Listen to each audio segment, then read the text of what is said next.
Hello. Good morning. There we go. Hello. That's Hello. everything. How are you today? I'm okay. I won't lie. A little bit rushed. I got my times mixed up totally. So it's all good. I had a mad dash and had a little bit of a panic set in.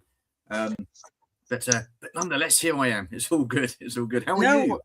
I'm good. I'm at the tail end of I had a terrible case of bronchitis. Oh Um, wow. Okay. Not good. Sent me Not to good. the emergency room, which, Wow. if you know anything about the American medical system, is the last place you want to go in the Okay. U.S. So yeah, I'm at the tail end of it though, so we're in a good Well, as place. long as you're okay. As long as you're okay, Yep. that's the main thing. That's the main thing. And okay enough that we went yesterday and shopped for furniture. So probably by this time next week, this cruddy old chair will be gone, and I have something snazzier, and I'll have a little bit Yeah. more No, I know of that my feeling with background. chairs. I know that feeling with chairs. I've changed my chair out. This is a newish chair. Yeah, The other one I've started falling to pieces and was uncomfortable. same, and this I've had almost 10 years, so it's just after time. Yeah. And it was not an expensive chair. Chairs are something I will say, as somebody who works predominantly from home, Yeah. you should put some money into, and I have not always done that. So we're putting some money into it this time. Absolutely. It's Star Wars month, so we're It gonna do is. Star Wars. But It is. also, I also was very sad because I put up a lot of my vintage Kenner, and I don't have as much vintage Kenner at this point as I thought I did. So Oh wow. Okay. guess what I'm doing next year for the 50th anniversary of Star Wars? Getting more vintage Kenner. Yeah, we're gonna rebuild the vintage Kenner line. Okay. Cool. So Cool. I have anyway. So yeah. Yeah. No. Go on. What were you going to say? Oh, I was just gonna. I've got like my Imperial Dignitary and my Amana Man from the last 17. Last 17. Yeah. Yeah. I've got my childhood Bausch and my childhood Royal Guard, and that's all I have for Return of the Jedi. Wow. So I'm gonna have to. I mean, how many figures would you say in total that you need to complete the 96? I've got all of the original 12. I'm missing I'm missing X-Wing Luke somehow. I've got most of Empire Strikes Back, and so I would say about 30, 35. Wow. Rough estimate. I'm gonna late after I get it all sort of put up, and then I've got a bunch of like stuff like Stan Solo. I've got a lot of the fan creators, and then I've got some of the Kenner retro repost stuff. So you say about Stan Solo. You must be happy to just have that in your collection, regardless of whether it's vintage Kenner or not. Yeah. Like I've got his blue snaggletooth, which is amazing. Yeah. I've got his Luke Stormtrooper, which I had as a kid but was lost. A lot of my childhood collection was in storage in Louisiana and got wiped out by a hurricane. Oh wow! And I've got his yak face, which I know Kenner has done a yak face, but that's fine. That just means when I finally pick up that Return of the Jedi repost set, so I can get that Mon Mothma, it means I'll have a yak face that I can display on card. Not that it's real. When you say about collecting your figures and stuff like that and getting the figures, are you gonna go out and actually get the vintage kind of figures, or are you going to get the retro collection figures? I'm going to sort of probably currently doing at the moment. I can't decide. That's kind of where I'm going back and forth. Like I've got my original 12. I've got a couple of vintage Lukes, and a couple Han Solos, and a dozen or so Leias. Because often I would pick up a lot of figures on eBay in the early days, and there would just be random vintage figures in there. Yeah. And I did have to buy a vintage 78 R2 with a nice sticker at one of my vintage stores about 10 years ago. But I've got two Wave 1 C-3POs that still have really nice chrome on them, for being almost 50 years old. So, but I do want to get that repo box set. I'm going to set up the Death Star behind me once the new bookshelves come in. The vintage, my vintage Death Star. and I'll probably use the repo figures for that to, Right. Okay. like fill it out so that the actual vintage childhood ones that I probably at some point in this next year I'll need to take them and get the warm soapy water because some of them are starting to get that sticky. Oh, Sticky they go plastic. tacky. Yeah. Yeah. I know So that. Yeah. I am coloring him today, by the way. I've got yeah. a Gamma Guard, so I will be Oh, doing this guy. This is such a Gartog, the Gamorrean Guard. Not just any yeah. Gamorrean Guard, but Gartog. So there you Oh, go. that's from '97, where it's like everyone had to have their name so that Yeah. I can sell you 30 different Gamorrean cards. Not that we didn't get enough Gamorrean cards, in my humble opinion. No, Really quick, let's say hello to the chat. absolutely. Good morning, Hella Geek. Welcome. Thank you for popping in. Hello. Good morning to Quentin. And yes, welcome to May. Lovely to see you today. I think you may recognize Georgie. I do, and bless her. I left her in a mad dash to get here on time because I got my times modeled up, and in that I went into my wardrobe and just picked out the nearest Star Wars top, which is this one here, and it's either shrunk or I've grown because it's feeling a little bit tight around the old chesticles there. A little bit of all of it, I'm sure. It's that kind of material. Accidentally too much hot water, and it's gonna shrink. Absolutely. Let's see. And really quick, Black Phoenix is here.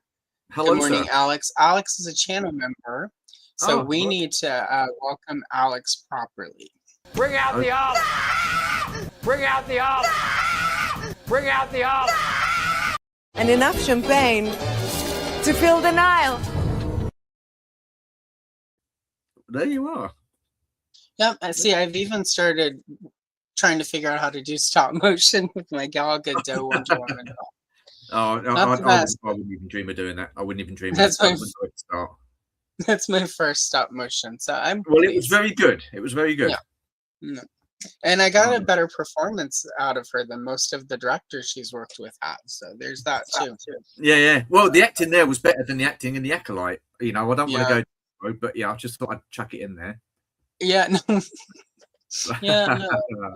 In general, most of the acting there is better than most of Star Wars. Lucas will never. I mean, Natalie Portman has won many Oscars, and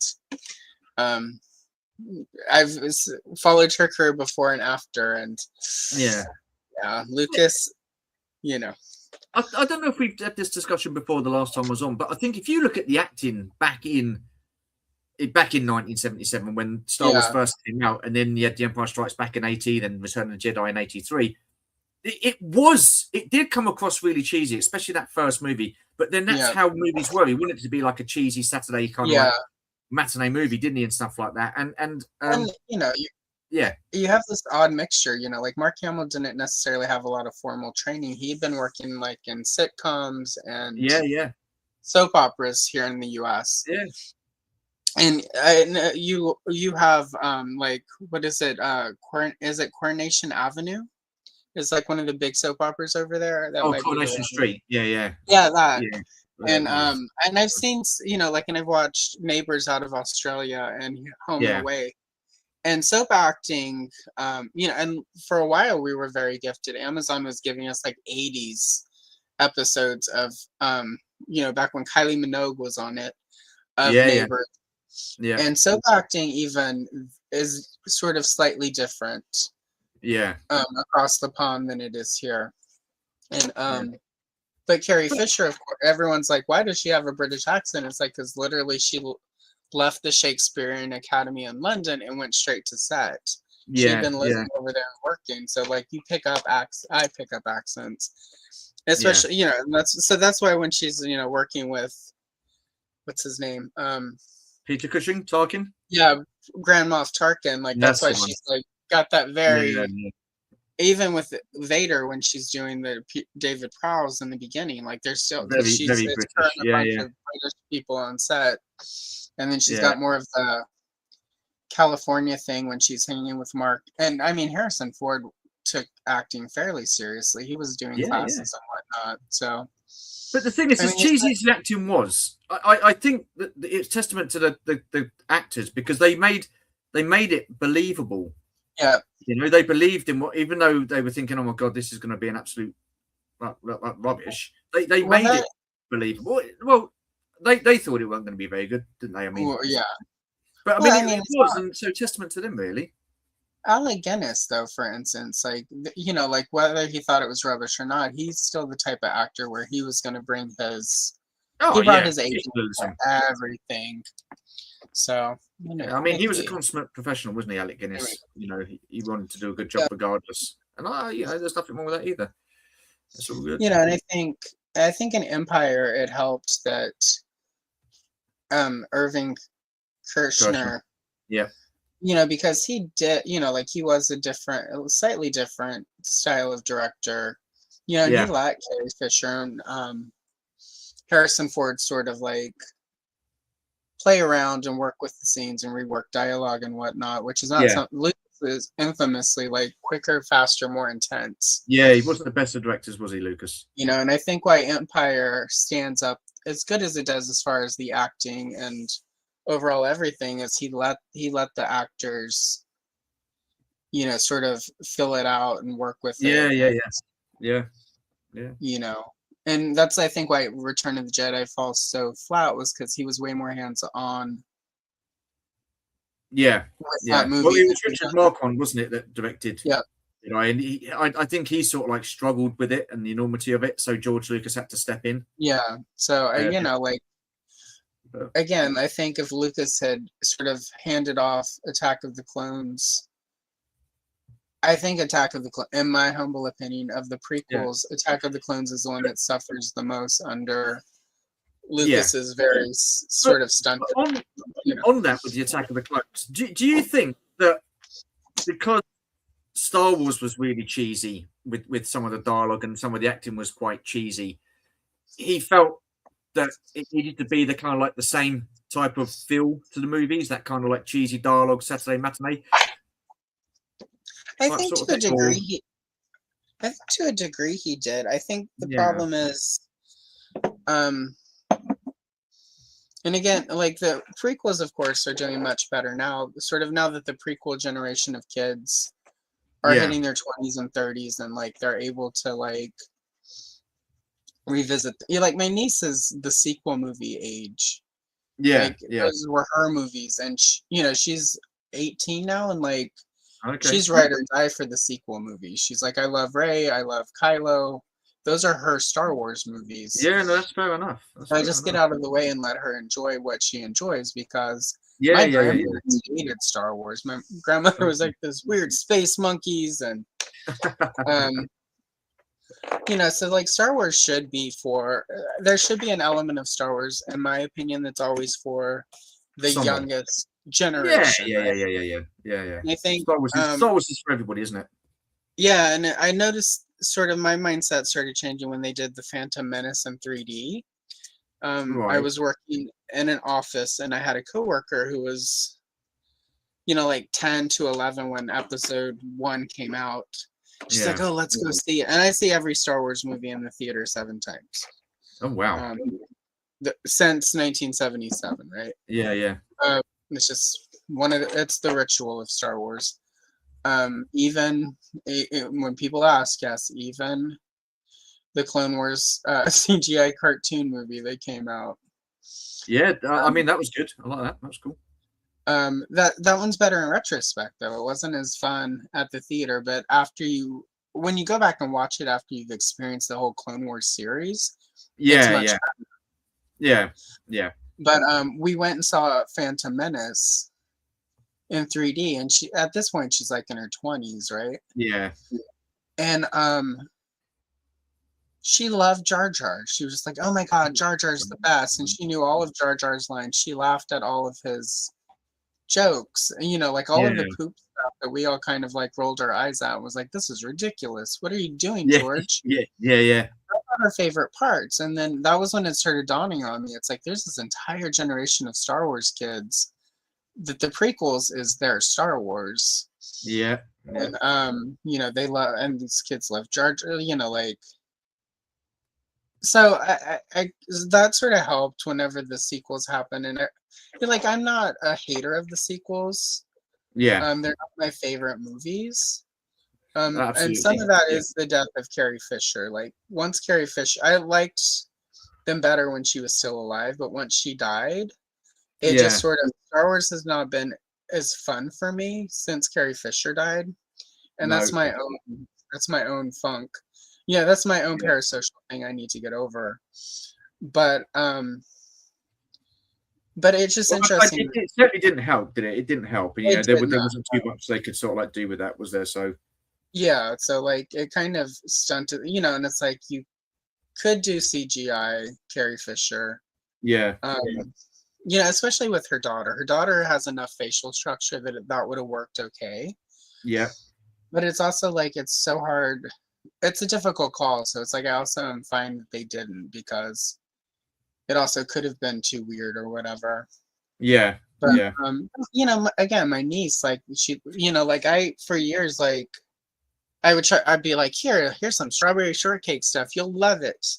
And I yeah. tried for a few years to give her like Princess Leia dolls and Amidala stuff, Yeah, and she just wasn't into it. And then there were a couple years all she wanted was like Ray stuff.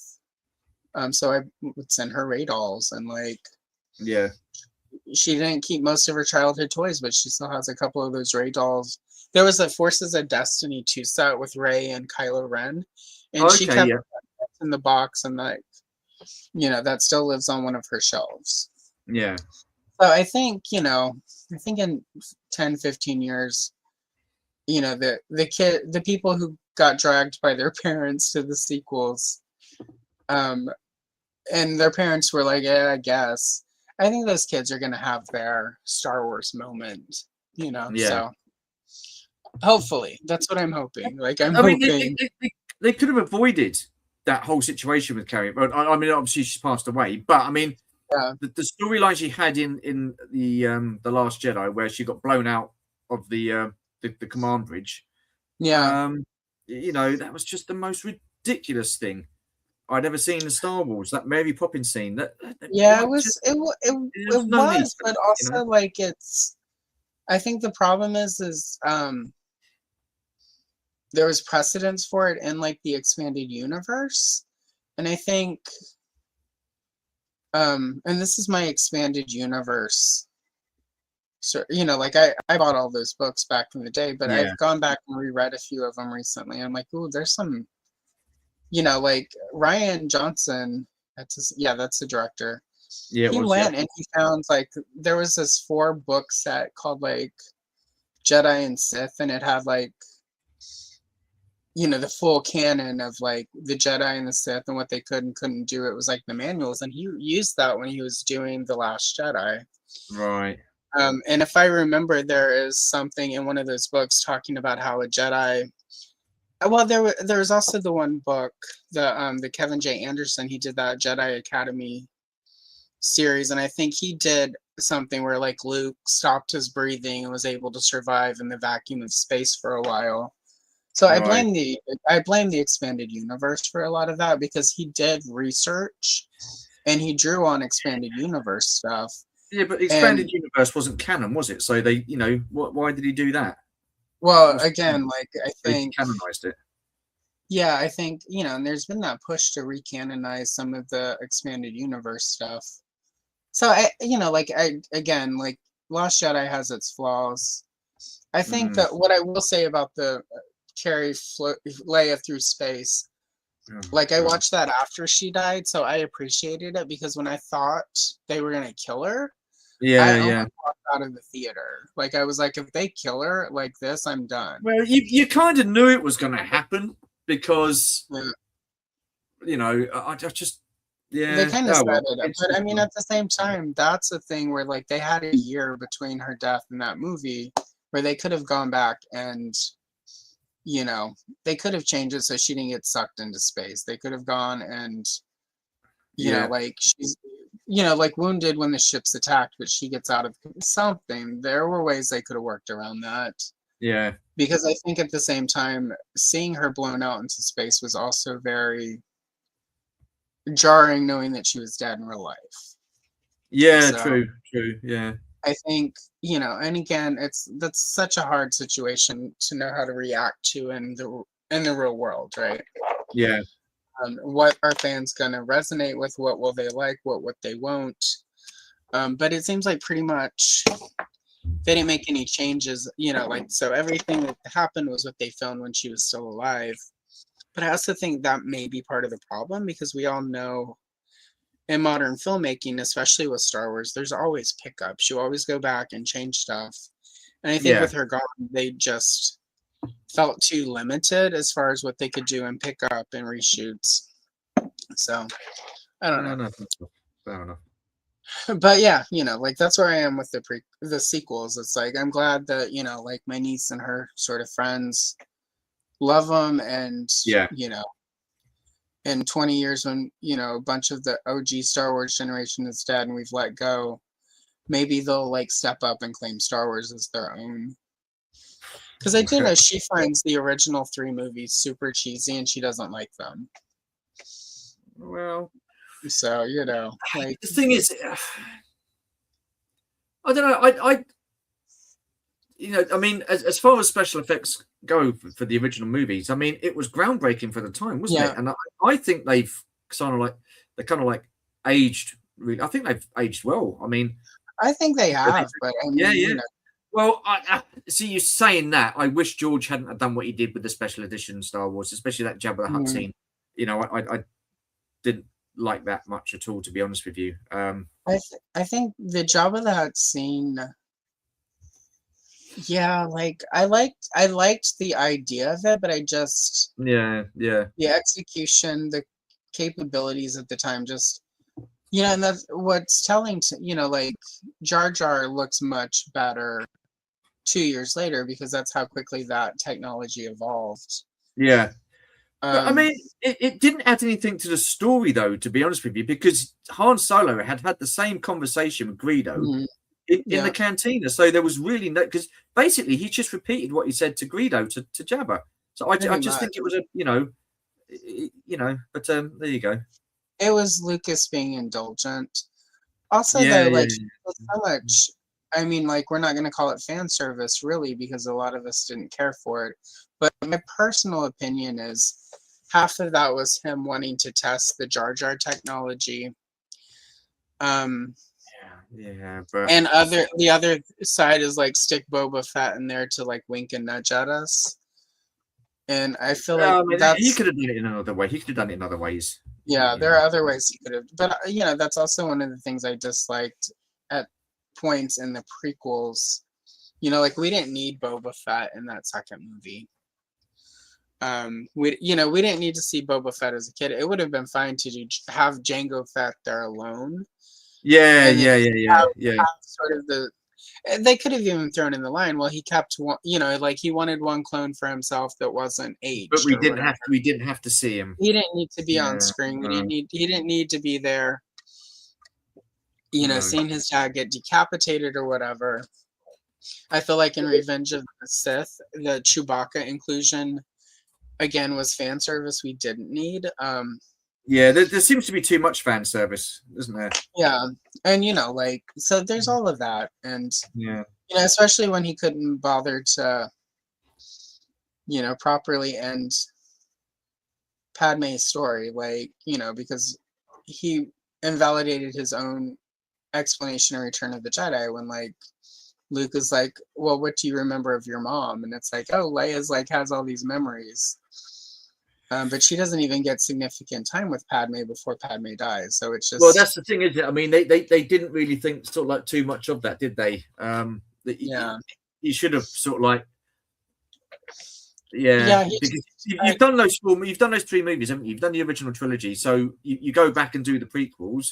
You take what you've done from from the original trilogy and set the story up with the prequels sort of thing. He's kind of like gone back on himself a bit, isn't he? And it's my overall prequel feedback for George is he really dropped the ball in general on Padme, because he set up some really cool stuff in that first movie, right? Yeah. She has all these handmaidens. There's a young Keira Knightley as Sabe, who they keep switching places. Yeah. He sets it up further in Attack of the Clones when in the beginning the one handmaiden dies. Yeah. Because they think it's Padme. And the little kid in the audience in front of me, the first time it went saw, he thought it was Padme and started screaming, "Oh my God, they can't kill Padme!" And then and his dad was like, "No, it's okay, stop crying." And then of course the big reveal, right? Yeah. Hello, Andrew. Hello.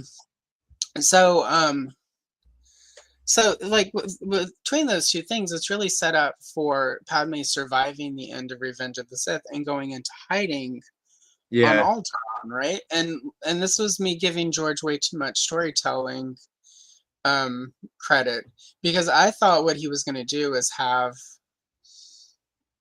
Padme go into hiding, one of the handmaidens killed, but them thinking it was her. Yeah. And she goes into hiding on Alderaan and is basically like a nurse, like takes care of Leia. She's like a handmaiden or whatever. Yeah. Leia has an impression of her mom, but doesn't quite realize her mom is sort of one of the nursemaids or whatever, which fills in the end. And sort of the movie ends with Padme in hiding on Alderaan. So then when you rewatch A New Hope and Alderaan blows up, not only are you losing Bella Organa, but you realize Padme's in hiding on Alderaan. Oh, right. Like, Wow. Yeah, true. And like, you don't have to necessarily put that in any movie, but like, just that's what you're going to infer when you watch the end of Revenge of the Sith. And like, Padme goes into hiding on Alderaan. You're like, oh no, like, yeah. She didn't die, when Leia was a baby. Like if Leia's, then there's more room to play with Leia's memories. That would have worked. It would have given so much more depth to the destruction of Alderaan when you rewatch that movie. And that, sorry, George, to me, that's what the prequels really should have been doing, was adding way more depth. Yeah. Like when the Obi-Wan series came out and people were like, oh, this makes no sense because they're fighting, and in A New Hope it says this and that. I'm like, no, in A New Hope it says the last time you met, you were the teacher, I was the master. You were the master, I was the student. That fight scene that really devalued, I think, that the confrontation on the Death Star in A New Hope. I think because of how complicated it was and how complicated. I think if it had just been sort of like them not actually fighting, but sort of facing off. Yeah. Like almost like they see each other and then Obi-Wan escapes. I think it would have been fine. Like, because like everyone was like, well, the last time they fought was on Mustafar. It's like, we don't know that because that's not what they didn't say. The last time I saw you, we were on Mustafar and you threw me and you let me burn. No, I know that. I still think it should have been, because I don't like what they did in Obi-Wan in that series. Yeah, I was okay with it because he knows Vader, like Darth Vader is still out there, and like that's who's behind, because he's never referred to as Darth Vader in front of Obi-Wan in Revenge of the Sith. So like, how does he know Vader and Anakin are one and the same? And so for me, I was like, okay, well this could work because like this is how sort of they all put the dots together. Like why would they explain that in episode 3? They explain that in episode 3 because they saw that hologram of at the Jedi Temple, Obi-Wan and Yoda. That's right, don't they? There you are. So after the younglings. Yeah, I don't. So, but like I still could have bought it. I just think that they shouldn't have. That should not have been that complicated of a saber battle. Like it should have been like they crossed paths, but Obi-Wan escaped, or something blew up and they were cut off, or like almost like at the beginning of The Empire Strikes Back when like Vader's approaching sort of like the Falcon, and then like the base is blowing up, so they can't get to the Falcon in time to stop it. Like something like that. I almost, like almost kind of like the end of Rogue One, like where he, like the Tantive V4 escapes before he can actually get on it there.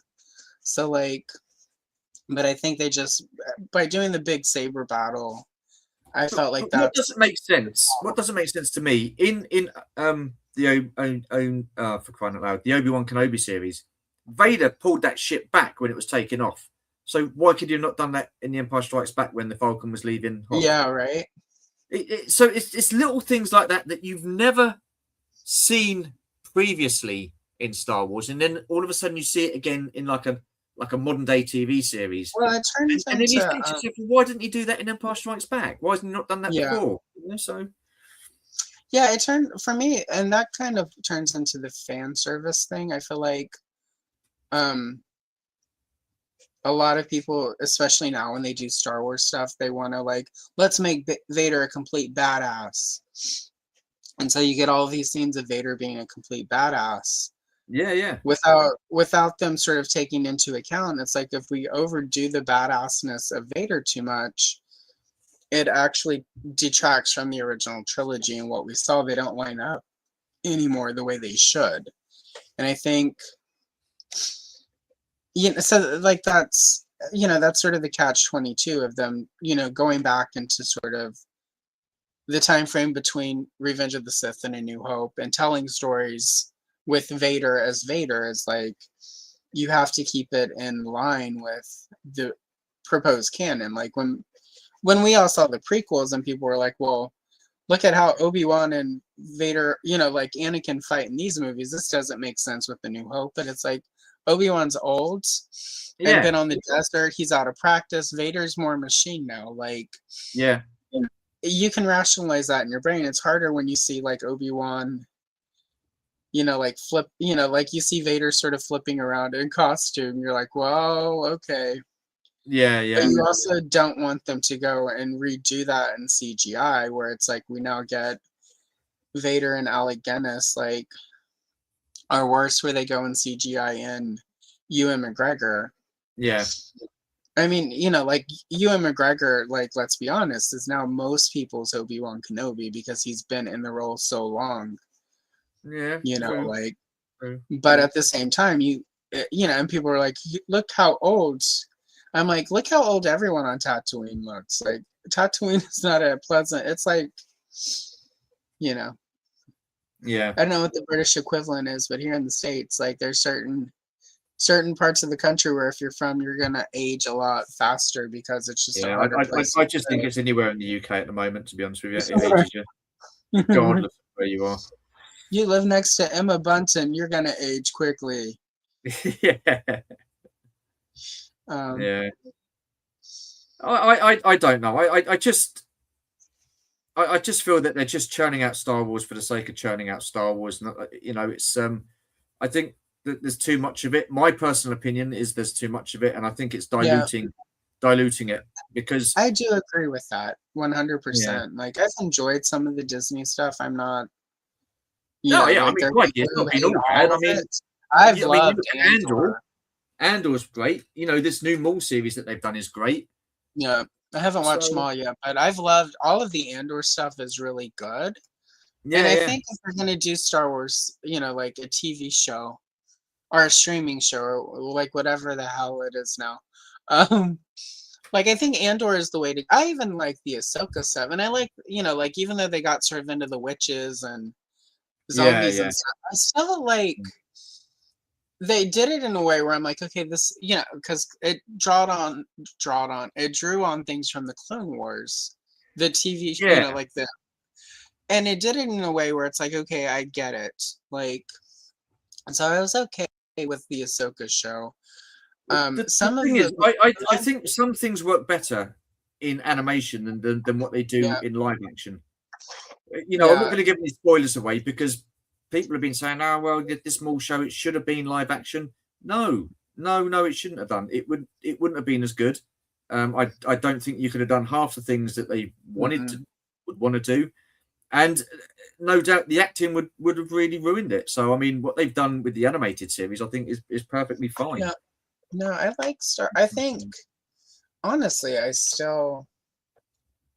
back whenever I first started reading Expanded Universe with the Zahn trilogy, because that's all Yeah, there was I mean, for a lot of us who jumped in on the Zahn trilogy early on, that's all there yeah, was.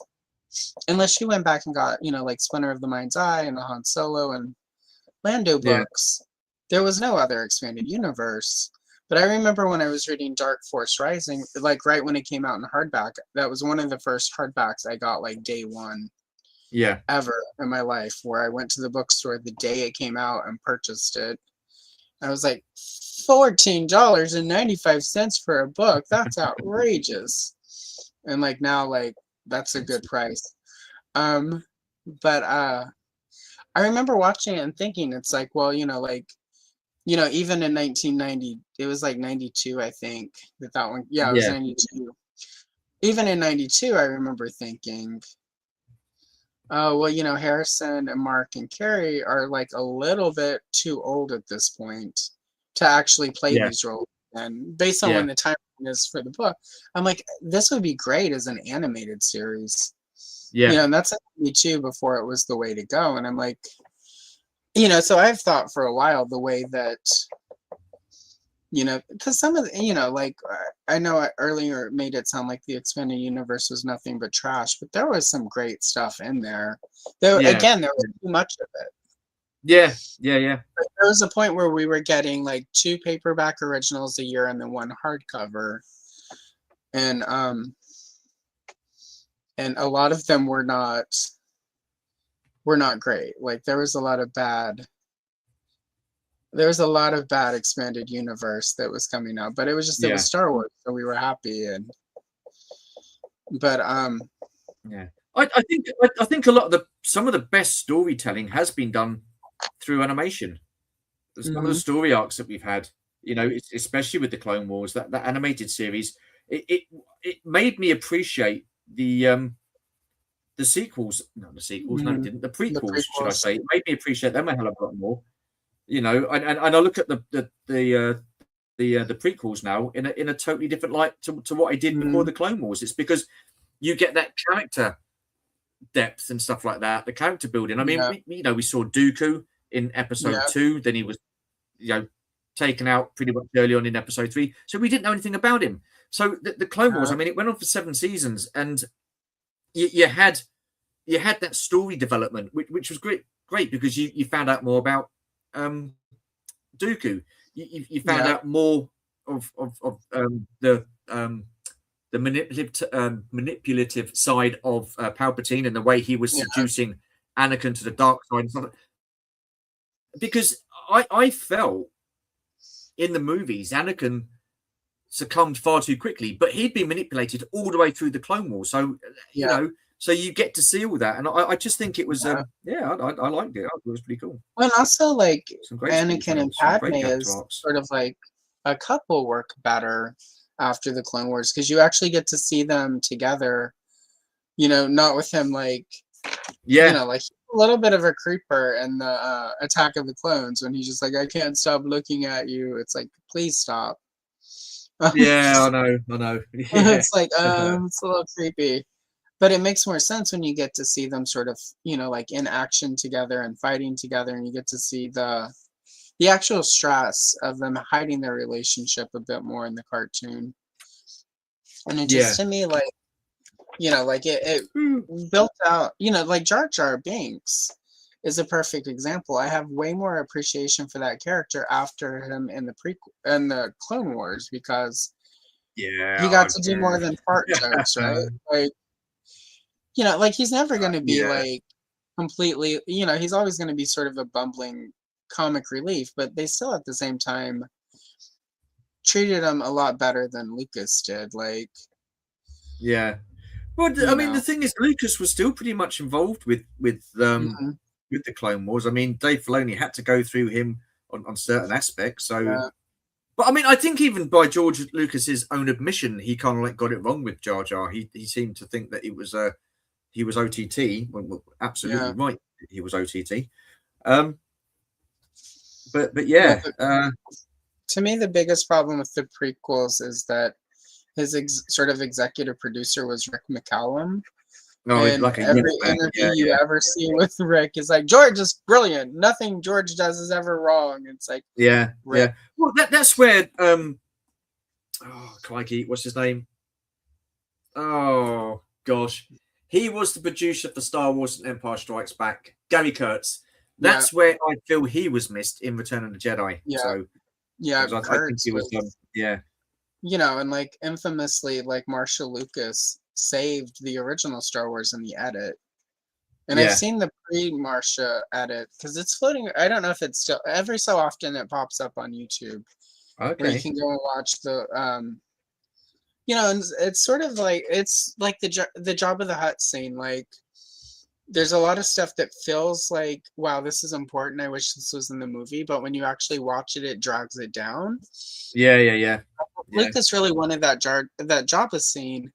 I don't have any issue with him, like, you know, doing the Jabba scene or whatever, but I don't think he should have put it back into the movie. I think it's sort of like there were so many things he could have done, like an anthology series where he's like, you know, there's that one, there's a really good book that's been put out, well, 3 of them at this point, Yeah. that was put out in the Disney era of the expanded universe called From a Certain Point of View, where Yeah. it takes various characters and like looks at, you know, various Star Wars things through a certain point of view. Yeah. And that's what I like about, you know, even the expanded universe, as ridiculous as some of the tells of the Cantina were. I sort of liked, you know, focus not so much on fleshing out the main characters, but like the side characters. That's what I always loved Yeah, as a yeah. kid about Star Wars, right? And I think if Lucas had restored the Jabba scene, but stuck it like in an anthology or made it like a short or something, or Well, you know, like I think I think there it would have been fine, but I think in the yeah, movie yeah. it talks like No, it didn't work at all. Like I say, it you know, it didn't add anything to the story because we had already heard Solo say what he had to say to Greedo. What they could have done is with the Solo movie, actually have Jabba in the Solo movie and have Han Solo working for Jabba instead of that that would have made sort of stupid. Do you know what I mean? So there's things that they could have done that I think a lot better. But I liked the Solo movie though. I thought that was a fun movie. Like I didn't find myself as the only thing I disliked about the Solo movie was how he came up with the last name of Solo. I was like, that's I know. Yeah, yeah. You just think, oh my god, is that what they could I come thought up it was with? a fun movie though. Like it was, in my mind, it was a lot closer to sort of the spirit of the sort of movie George Lucas would have. And I think some of that's Ron Howard though, because right, Ron Howard and Lucas are friends. Well, yeah, I mean, he had to come in, didn't he, Ron Howard, and take over because the 2 guys that were doing it sort of like were let go because of creative differences and stuff like that. Yeah, and my understanding was they were leaning way into slapstick. Yeah, yeah, and that, since when slapstick ever been a part of Star Wars? I mean, you know, you get your saying that Jar Jar Binks, but you got your sort of like amusing side of things. But I think Irving Kershner hit the nail on the head when he did that documentary. I can't remember what it's called, Power Dreams or whatever it's called. Yeah. He said that he wanted to have a love story, but he didn't want the film to be romantic. He wanted to have humor, but he didn't want it to be a comedy. Yeah. So I think he got the balance absolutely spot on with Empire Strikes Back. And I'm going to say it, for me, that's probably the best film ever in Star Wars. Well, I agree from a filmmaking point of view. That's the best Star Wars. My favorite will always be the original movie because that was Star Wars. Like, you know, like I was 3. Yeah, I was 3 years old, and that's the second movie I remember seeing at a theater. Yeah. The first one was Peter Pan by Disney.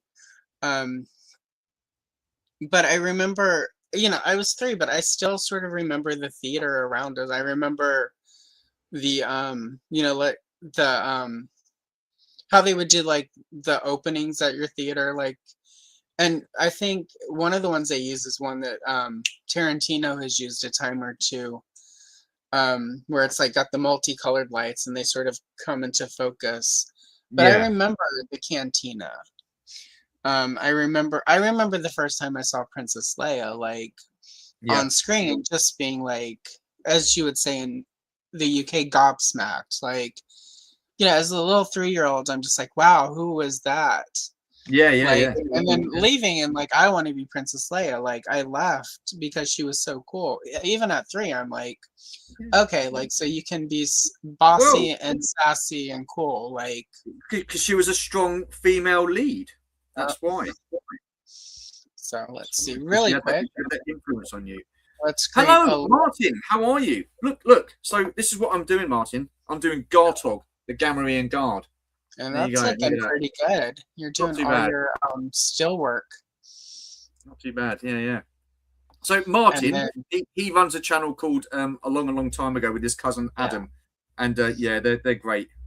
Jar Jar was awesome. He also talks a lot of shite as well. Yeah, right. But again, like, there are people. Jar Jar is awesome. Like I said, my coworker loves Jar Jar. She probably had Jar Jar, and I was like, because I was probably, like I say, it helped me come to like letting go of some of my like, oh my god, that's not real Star Wars. It helped, but I probably in the moment did not handle it that well. I probably did a little bit of the really, oh my god, that's not real. Even though we're here, Padme's the only cool thing about this movie. The handmaidens. But but at the same time, she probably had like Jar Jar dolls, and then because I was a bitch, she was like, "I'm not gonna say anything about my Jar Jar dolls." So we did go to Walmart right afterwards. That was by the theater. Okay. And I bought a Padme figure because they had like some sort of movie line out, and I think she did probably get a Jar Jar figure if they had one. So. Fair dues. But, I mean, I still got him as a figure. I still got Jar Jar as a figure and stuff like that. But as I'm going through things, I've got many Jar Jar. I've got the swimming action Jar Jar. I've got the tongue lasher Jar Jar. I'm like, why do I have all these Jar Jars? I'm like, oh yeah, because I was still all in during episode 1. Yeah, I mean, it's when you come away from watching some like films like when you come away from watching films like The Empire Strikes Back and Return, the original trilogy, to see something like the prequels, it's like, okay, and I guess for our generation, it was really, really sort of like it was a wow, okay, this is totally different. It's not the Star Wars that we kind of like remember. But after a while, it sort of like comes good, and I'm wondering. I'm not holding my breath. I think it's very doubtful whether the sequel trilogy will be regarded in the same light in a few years' time. I can't see it really. I don't know that it will be, but I don't know that there are a lot. I don't know if like the Marvel movies will be regarded. Like right now, there's a lot of like, there was like this golden age of the Marvel movies.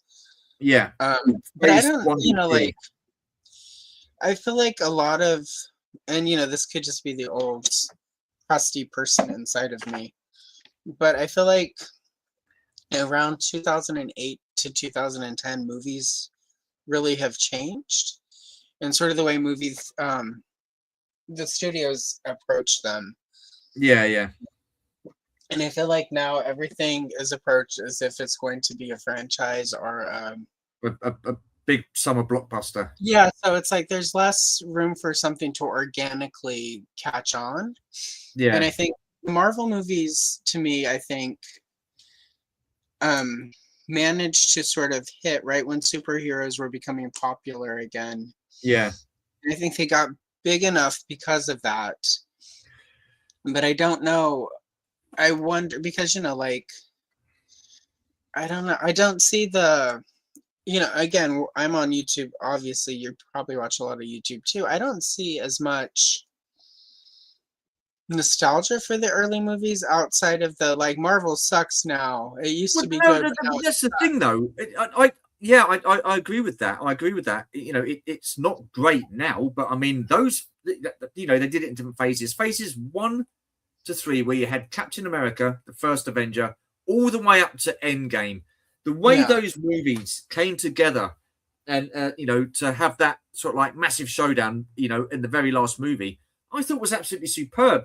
And yes, some of the movies along the way weren't great, but did they need to be? Because they were all part of the bigger story. They're all part of the bigger picture.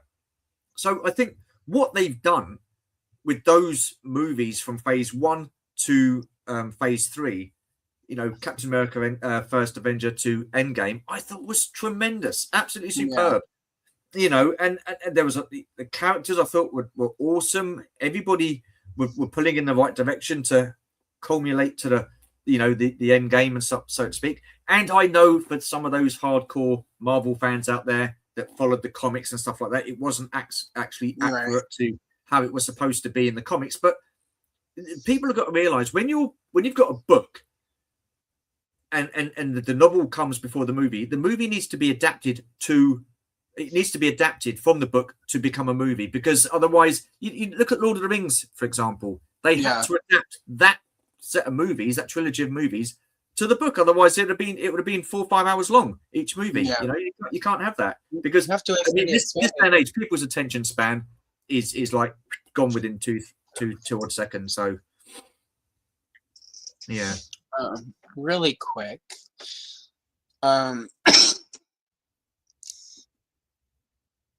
Excuse me.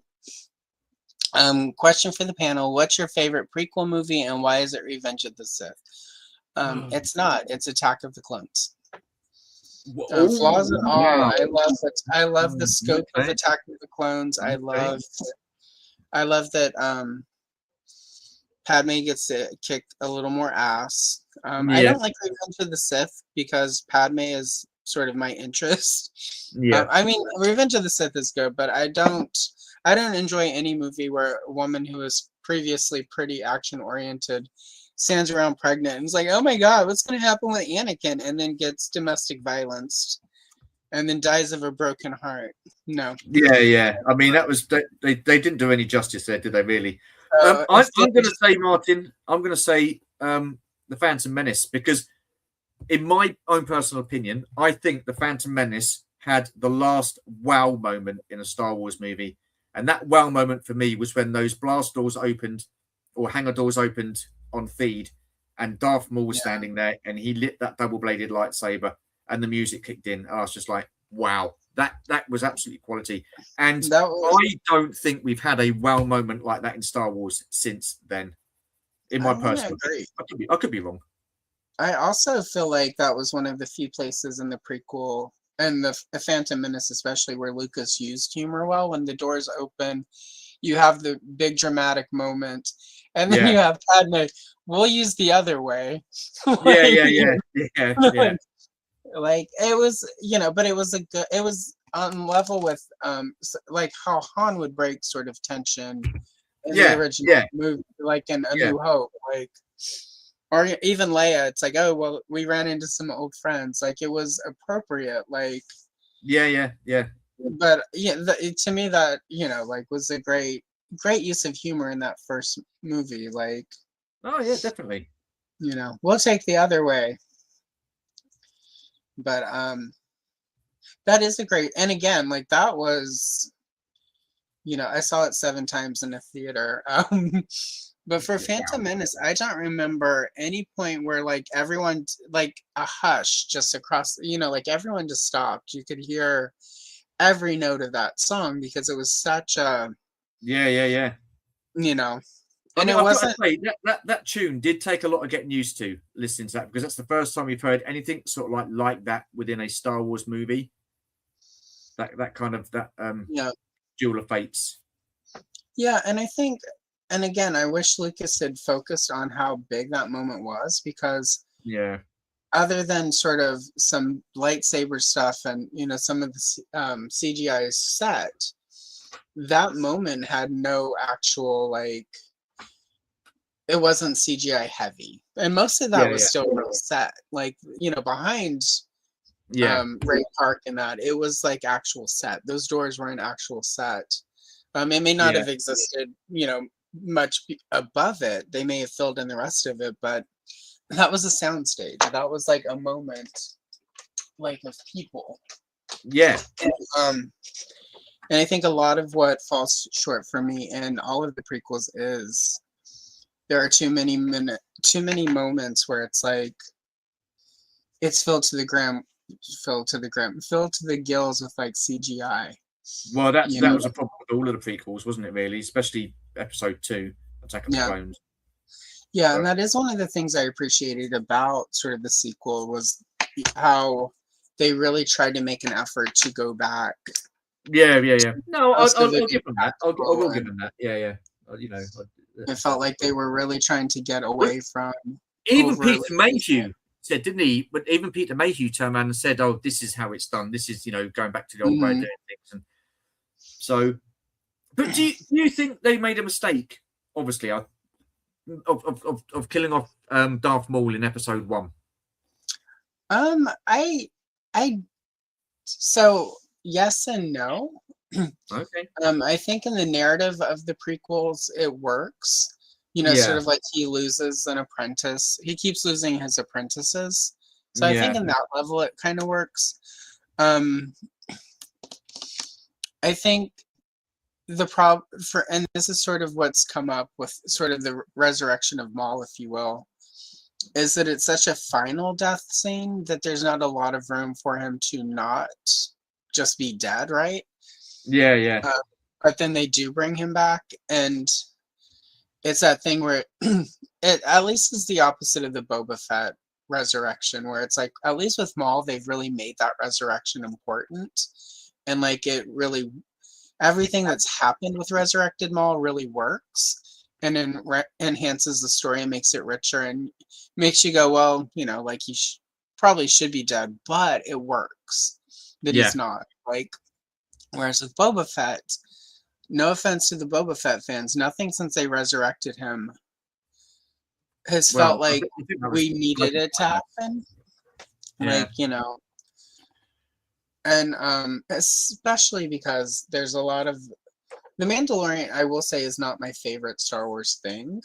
Ooh. There are times where it feels very Star Wars to me, and I'm grateful. Like the trailer for this movie, like feels Star Wars. Yeah. I felt really excited when I saw the trailer. But there are parts of the Mandalorian series, and it's not that episode with like Lizzo and Jack Black. I liked that. But, like for me, that was weird Star Wars. I like when Star Wars gets a little weird. It felt very holiday special. I love the holiday special. I like when Star Wars allows itself to be a little weird and quirky. So I didn't hate that. But sometimes Mandalorian feels like it tries too hard to be important Star Wars. And I feel like sometimes they lose. Star Wars should still kind of be fun. Yeah. Well, I'm really disappointed with Mandalorian Season 3. I think personally, I would have done Mandalorian's Season 1, Season 2, that ending. Well, saying we've not seen another wow moment in Star Wars since Darth Maul. The ending was pretty well with Luke coming back. They should have left it like that. Forget about season 3, and then go straight into the Mandalorian movie. But because they're thinking about the old, the money and stuff like that, they just flog it to death. And like I say, this is where it becomes too much because they're diluting what they had. And to end I mean, even then you had the little snippet of the Book of Boba Fett at the end of that episode, and I just thought, wow, this is Star Wars is back. We've had the sequels weren't great. Star Wars is here we go, and then the Book of Boba Fett was completely pointless in my opinion because what did he achieve? Well? I just funny. What's funny about Book of Boba Fett was I disliked that quite a bit. Sorry, Boba Fett. Book of Boba Fett fans. No, you don't. One of the things everybody else hated was that biker gang. Oh, I didn't like that they were in that show, but they felt very like if they had put them on Coruscant, that would have been really cool. Yeah, and I think it was in the UK. In the UK, we used to have an era where you used to have the mods and the rockers, were like beards and. They had the big motorbikes and stuff like that, and they were dressed in the leather gear and stuff like that, and and whatnot. And then you had the mods who were like, like your Twiggy Twiggies, with long anorak sort of like jackets and the little scooter bikes and stuff like that. And that's exactly what this bunch of arseholes reminded me of in the Book of Boba Fett. It was shocking. And like you say, it would have been a lot better if they'd have been on Coruscant because it would have fitted in. But put it on a backwater planet like Tatooine, it just felt so lame. Yeah, and and again, that was with Book of Boba Fett. There were a lot of moments in that show where I'm like, this should be big, like this should be a huge moment, and none of it quite worked out. Like, no, and it was disappointing because, like, again, if you're bringing Boba Fett back, especially, you know, because the Mandalorian, we get all of this, you know, like Mandalorian lore, right? Yeah. And through the course of it, we find out like Boba Fett's not really a Mandalorian, right? Or he's half Mandalorian or some such. Hello, Des. Which wants to join us? Des T. Hello. And really quick, highly articulated, welcome. Adam will be here with me in 2 weeks, and we're going to color Ewoks. Cool. So, yeah.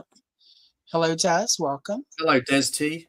He loves Star Wars. Des T's a big Star Wars fan, and yeah.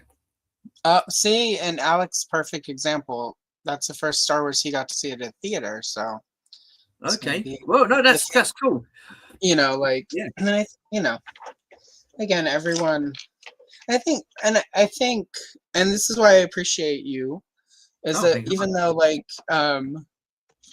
you know, like, again, because on the internet, there are a lot of people who are very angry about Star Wars all of the time.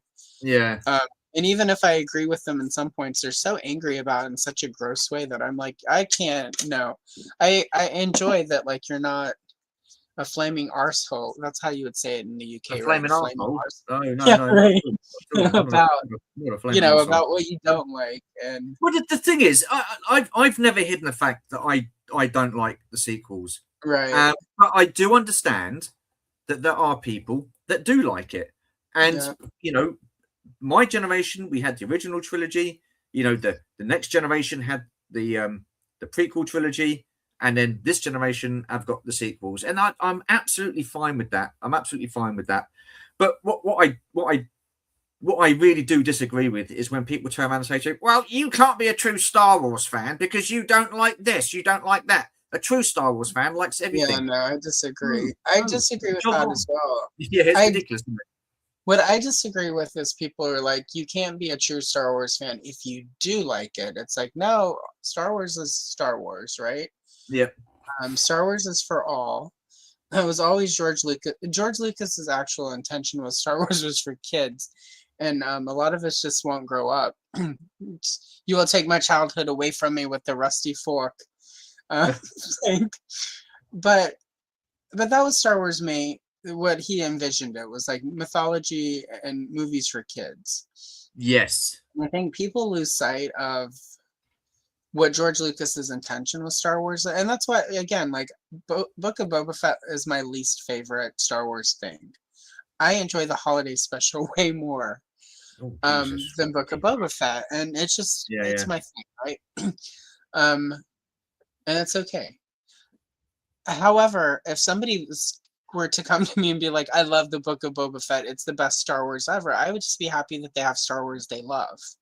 Like, if you have Star Wars, you know, like, there are people who get mad when I'm like, some of the expanded universe is trash. That doesn't mean you can't like it. Yeah. It's just the thing is as well, and when people come in and say, well, I don't like this and I don't like that, and you go, why? He goes, because I don't like it. Well, yeah. But why? Explain. At least if I don't like something, I explain the reasons why I don't like it. You know, and people can agree with it and people can disagree with it. I don't care. Just don't be a turd. If I don't, you know, if my opinion is different to yours. You know? Well, and again, this is part of the, you know, sort of social media of it all. I feel like there's some people who don't like certain things because they've watched a video where somebody else didn't like it. And it's a tribal thing where it's like, they're just like, this person didn't like it for this reason, so I can't like it. And then they're never going to actually Yeah. You know, what's interesting with the Acolyte is there are a lot of people who made really good videos about the flaws of that show and why they didn't like Yeah. it. And there were other people who were just like, it had black women who were witches. Ew. And I'm like, Yeah, but that's not. that's lame. That's not an excuse. That's Yeah, not a that's reason. like Do that's you know not what I like. mean? Yeah, like, and that's where I'm just like, you know, I'm not even gonna watch anything, you know, where it's like from Yeah. you ever again. If that was your whole thing, like black women singing witches, ew. It's like, no, we're done. Yeah, Like, yeah. tell me what you didn't like. And there's no, again, there were things about the Acolyte I liked a lot. There were a couple fight scenes in that I thought are among the best Star Wars fight scenes I've ever seen. Like, really? It I took me a like while to that get fight it scene out. with Really? Trinity. I forget her name in the show, but Trinity from The Matrix, that one fight scene with Yeah. I like that a lot. Not Like, I gonna thought that stress. was really dynamic. It was really fun. It wasn't a Star Wars fight I've ever seen before. But for me, it worked as a Star Wars fight. So I liked that. Yeah. Like, I was like, that's really cool. Some of the acting was not great, obviously. No. It felt like they had about half of the story and then lost it. And I feel like this Yeah. is kind of goes back to your point about Disney doing too much Star Wars. I feel like if they had gotten 2 or 3 years to write The Acolyte Yeah. before it Yeah. got before cameras, they could have like. And I think this, you know, Book of Boba Fett, same thing. It feels like that was really rushed. And what would have been nice is if they'd have got people in that actually knew about Star Wars and had an understanding. I go back, yeah, I go back and forth with that. Like, I feel like it should be a mix. I think they should get people who don't know Star Wars and then have people in there that do, so that you can get, because Star Wars does, you know, like does benefit from some fresh thinking, right? Yeah. And I think the problem is there's either too much of a focus on like we're going to do Star Wars the way Star Wars has always been done, or we're going to completely do Star Wars different than you've ever seen it. Like The Last Jedi. Yeah, right. yeah, there's some of that there. There's too much expanded universe in The Last Jedi, but not the good stuff. But I think at the same time, like, Star Wars should always be a mix. There should always be stuff you've never seen before in Star Wars. Yes, yeah. There should always be certain stuff you can rely on. There should always be the good versus evil. There should always be some gangster smuggler types, right? Like, there are elements that all Star Wars should have. And I think that's why, for me, the Andor stuff has been perfect, because we're getting the politics. We're getting sort of the, you know, part of Star Wars, the original, A New Hope is very working class at times. You know, you've got, before we find out Luke has this big destiny, right? Yeah. You know, Luke is repairing moisture evaporators, and he just wants to go to Tashi stations to race land speeders with his friends. But he also wants to get off the planet and see what else the world has to offer. Yeah. You know, and it's like, Han Solo is very he's like a space trucker, you know, like, you know, sort of gambler type. And it's like, there's a very working class blue collar thing to it. Yeah. But you also have sort of Leia, who is obviously, you know, very upper crust, and like she's a politician and a princess, and, you know, you've got like an evil empire. And so like, and I think, and again, Andor for me hit all of the marks. You've got the politicians, you've got the rich upper muckety mucks, you've got the evil empire, you've got good working class people just trying to make the world better. Yeah. And I feel like, you know, like, I feel like Star Wars should have, and even the Phantom Menace has that to a degree. Like, Anakin and Skywalker are, you know, like chattel slavery people. Like, yeah. You know, like Anakin's big thing is like he gets to go do this pod race, and he's the best human to do it. But it's still sort of like street racing, right? Like, it's still, you know, like, you know, and then you've got Padme, like she's 14 and a queen, and like has the weight of the world on her shoulders, and you've got all the politicians, and so it's got all of those elements, so that no matter who you are, there's a character in most Star Wars movies you can relate to that comes from your background. And I feel like that keeps. I'm going to ask you a question. Do you think that's important that every Star Wars character needs to be relatable to someone. I don't know that every character needs to be relatable, but I think everyone who goes into Star Wars should be able to find a character that they can connect with, whether it's, you know, like a cantina. I think being connected is totally different. I think, in my opinion, to actually being relating to something or someone. So, you know, like, but I think this is also something that is very modern, because I see this a lot. I don't know how much you're on TikTok. I don't recommend it if you're not on it already. I'm not on TikTok. Oh, no way.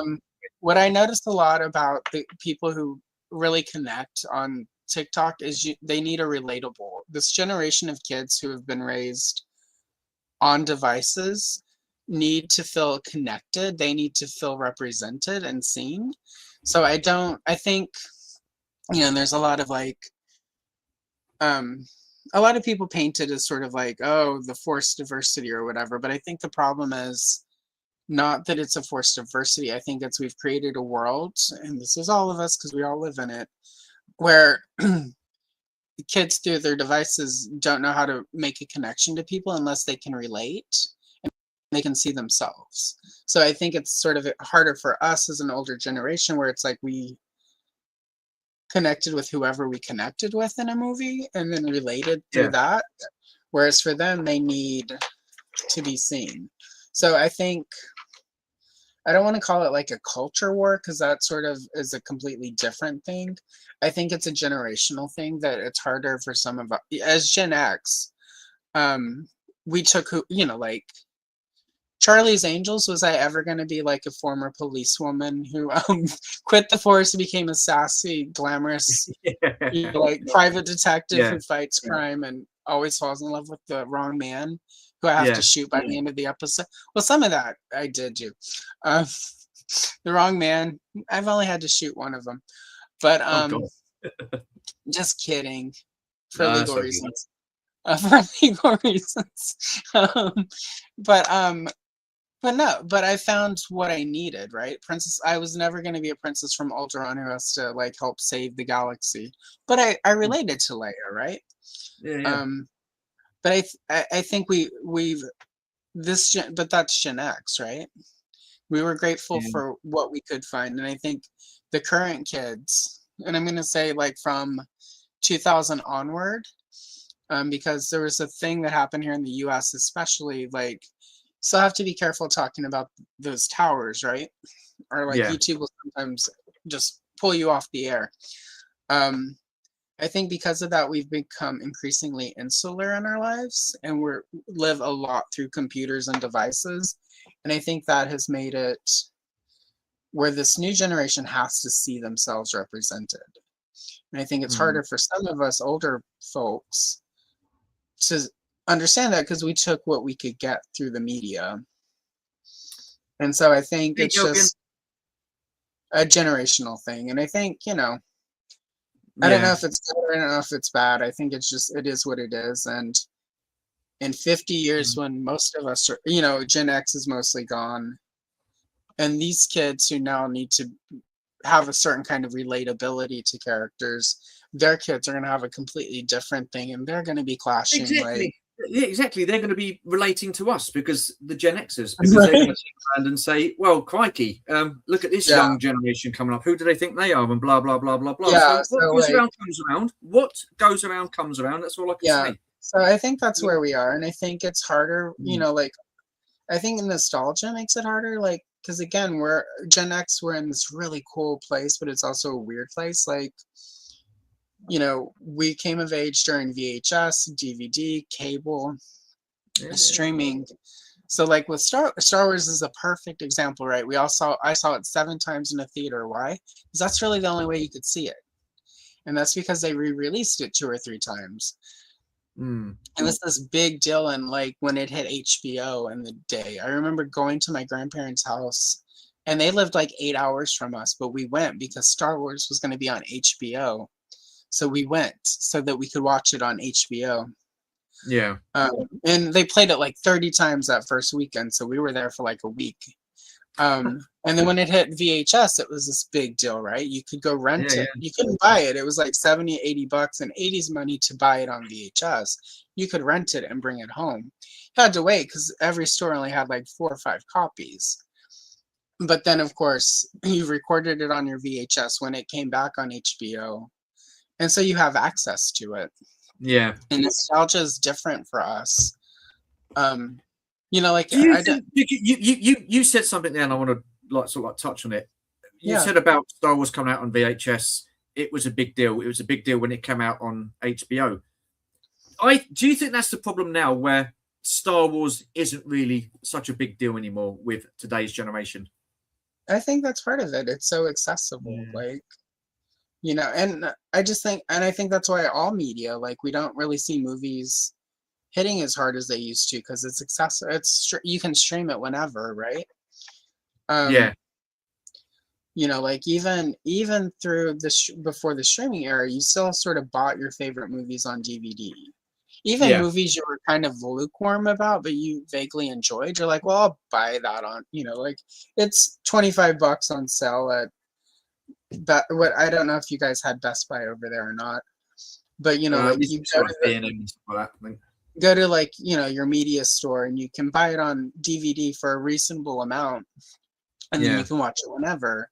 And that's just not, like, physical media is sort of making this comeback, but it's not making a comeback in the same way. Like, so I think some of it is just, again, they relate differently.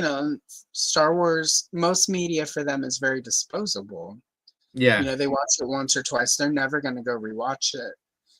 And I think that's why some of, like, the original, Netflix does some shows that are really good, and then some of their shows are really spectacular. And I think this is part of why they rush the Star Wars out, because, like, the attention span is so short that if you don't have 2 or 3 shows in a year, people will just forget. And I think, well, no, I think when they're watching shows, I think they expect it to be action from start to finish. There's got to be something happening. It's moving fast paced and stuff like that. And I think when things like that happen, you're losing the story because everything's just all hickledy-pickledy and chaotic and all muddled together. That's what I liked about Andor. I mean, crikey, some of those bloody episodes to start with, season 1 and probably the beginning of season 2 were really slow. But that's what you call a slow burner, because it's setting, it's telling the story. You don't want to rush it and stuff like that. So it's setting up for later on and stuff. And I think because of that, like you say, people's what's the word? I've got not much of it. What is it called? Attention. That's what I'm looking for. Their attention span is, like really, really short and stuff like that. So I just think you lose a lot. I mean, I would take a slow, good story, well thought out story, well written, with plenty of character development and stuff like that, than a fast paced series where everything's happening, but you're just getting lost because there's no real sort of like directional story and stuff like that. That's just my personal. But then again, that's my age. I'm an old kid. All right, really quickly. I think we've gotten a few pop-ins real quickly. We have. Yeah, let's see. Oh, and they're chatting. We love when they chat. Andrew, this is a great point. Yeah, see, I think Andor has been really good for Mon Mothma as well. Yep. Hello, Delvian. How are you? Hello. Let's see. Daz, we said hello to. I just want to make sure I've said hello, that we've acknowledged everyone. Oh. We got Mrs. T. Mrs. T. So Mrs. T's Dez's wife. That's Andrea. Nice to see you. And my little pony. Behave. Unbelievable. All right, let's see. And then, Natalia Geek again. Yeah, no, I think Andor is. Yeah. No, I quite enjoy Andor. I mean, I've got to say, there are a couple of bits in it that I thought, oh, God, didn't really like that. The bit where she's dancing and that rave music's going on, I thought, a bit close to home. And then, when they're walking and they go into like a corner store and stuff like that, do we need to see that? I mean, I'll watch a soap. like a UK soap, like Emmerdale or Coronation Yeah. Street, if I want to watch someone going to like a grocery store. We don't need to see absolutely everything in a Star Wars thing. That's what I mean about, do we have to relate to absolutely everything? And they take too much of real life and put it into something that's supposed to be, you know, make believe and stuff like that. Yeah, kind of, you know, like, but also like, you know, like, I don't know that the groceries, you know, the grocery scene was needed, but it was also kind of cool to finally see a grocery store, and you know, like, where do they get their food? You know, if you're not. Who cares, Alison? Who cares? I care. Why? I like if you're gonna do like 12 to 13 episodes of a TV show, I need a little bit more world building than we're gonna get. I'm not being funny. I'm not sitting watching a film, all right, or a series, and I don't think to myself, yeah, bloody hell, they've not gone down the grocery store yet. Bloody hell, they never go to the toilet in these movies. I don't necessarily think that either, but at the same time, I like when they include those little bits, like the breadcrumbs of like storytelling. It's like Stephen King in his book on writing says, gives the analogy of like Hansel and Gretel, which is like, it's a really good story, right? Yeah. It's this classic fairy tale, and there's the whole bit with the breadcrumbs in it, right? Where they have the bread and they use the breadcrumbs so they can find their way home, but then the birds eat the crumbs, so they're lost. And he points out you could 100% edit that part out of the story. It doesn't actually impact the story. It doesn't necessarily drive the plot further, you know, because they're already stranded in the woods or whatever, right? Yeah. But it's a nice little bit. It helps enrich the world. It gives it a flavor. I think it does, but I think it depends on what kind of TV series you're watching and what kind of movie you're watching. Yeah. You know, because we're not set on Earth, are we? We're set in a galaxy a long time ago. We are. You know, but the also, far, far away, you know, so I think though, if they had given me a grocery store in Empire Strikes Back, I would have been annoyed. Because I think with Andor, for me, like, I liked that bit because the biggest push of Andor is sort of, we're getting sort of, again, it's the working class, it's the people on the ground that are being crushed under the Empire. In my opinion, the closest to you know, people like you and I that you will ever see in a Star Wars film or TV show, right? Yeah, but I don't need to be in Star Wars. Do you know what I mean? I don't want to see. Do you know what I mean?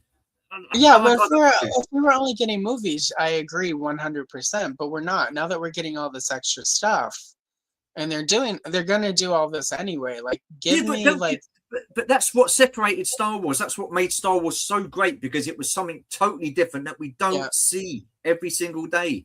I mean, you know, you got all your TV soaps and you know, and films that people pop into the grocery stores and stuff like that, where they do the mundane things in life. Brilliant. I mean, they even have that dinner bloody meal, didn't they? When what's the name? The Imperial lady. Oh, I can't remember her name now. Yeah.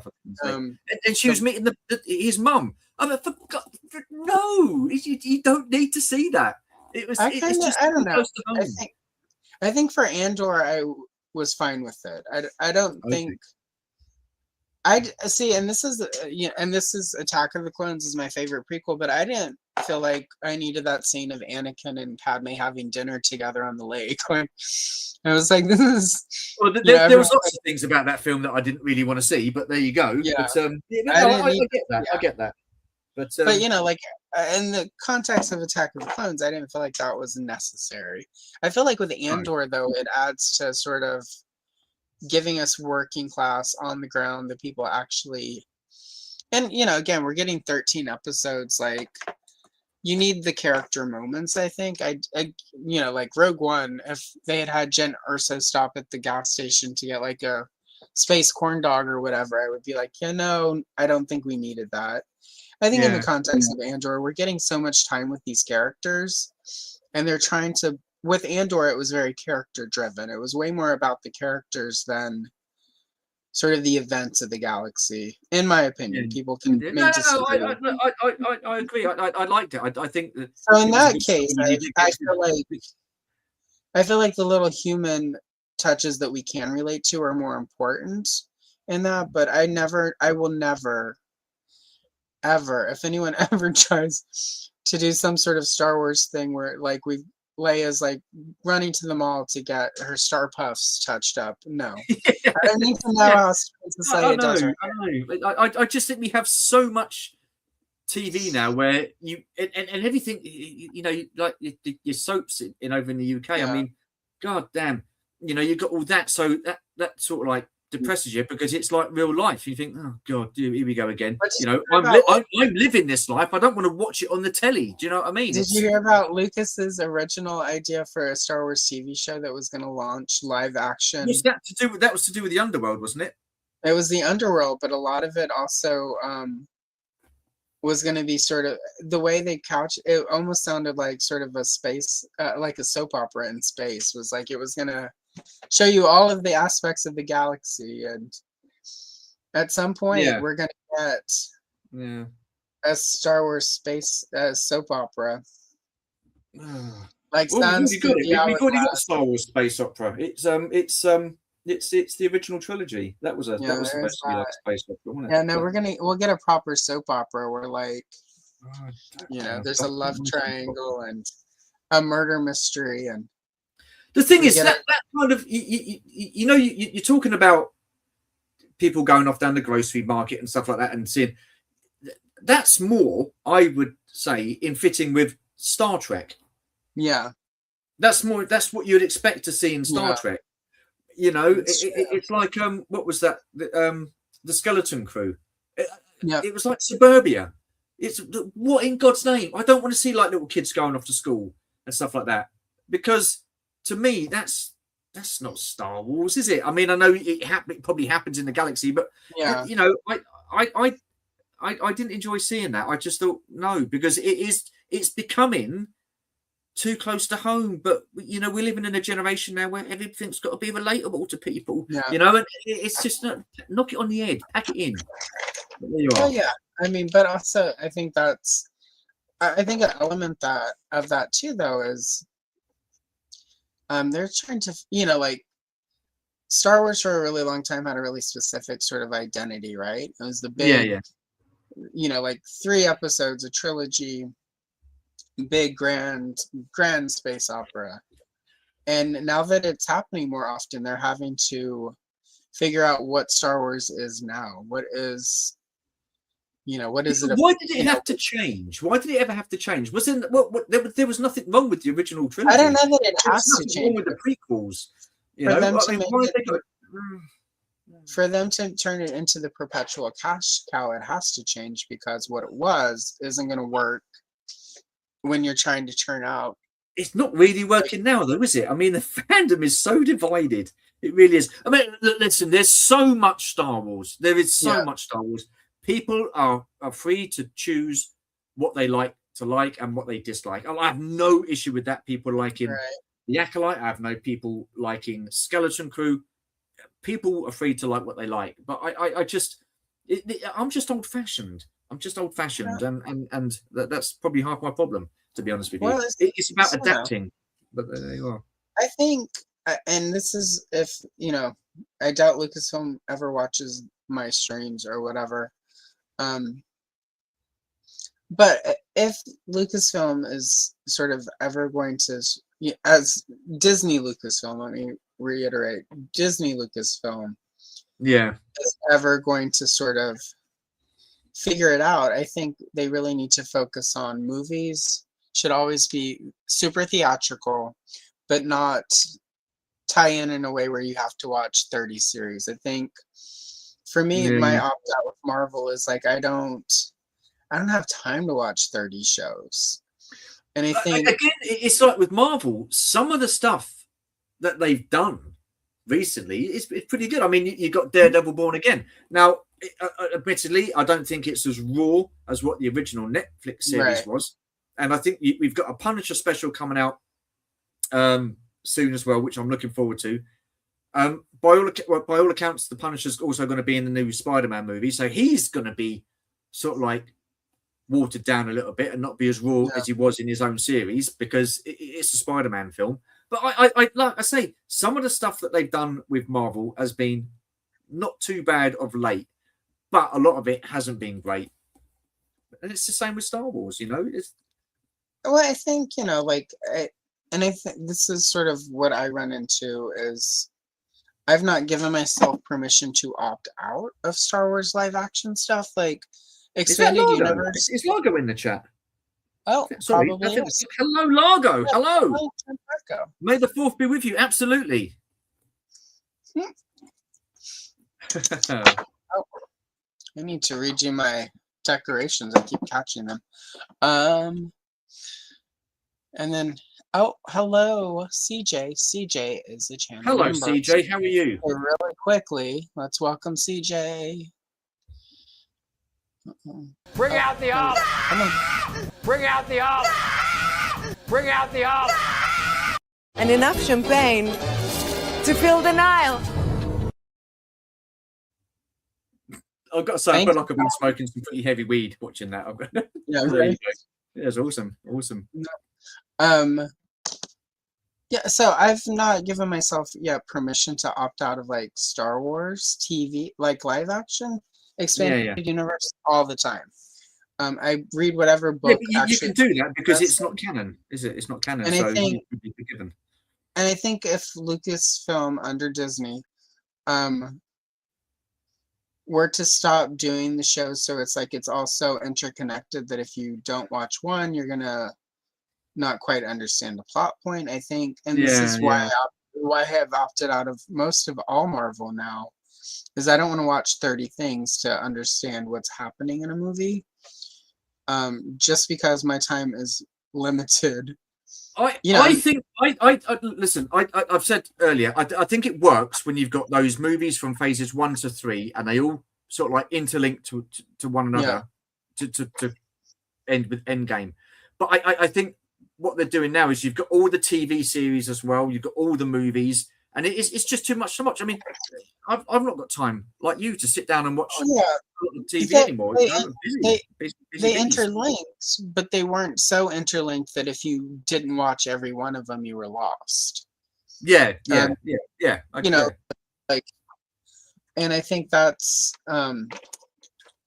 sort of for me what started happening with Marvel after Endgame. It was like it felt like if I missed something, I was going to be lost, and I just, like again, like even. Yeah, and some of it is too, like not long after Endgame was when the lockdown happened and suddenly we can't really go to theaters anymore.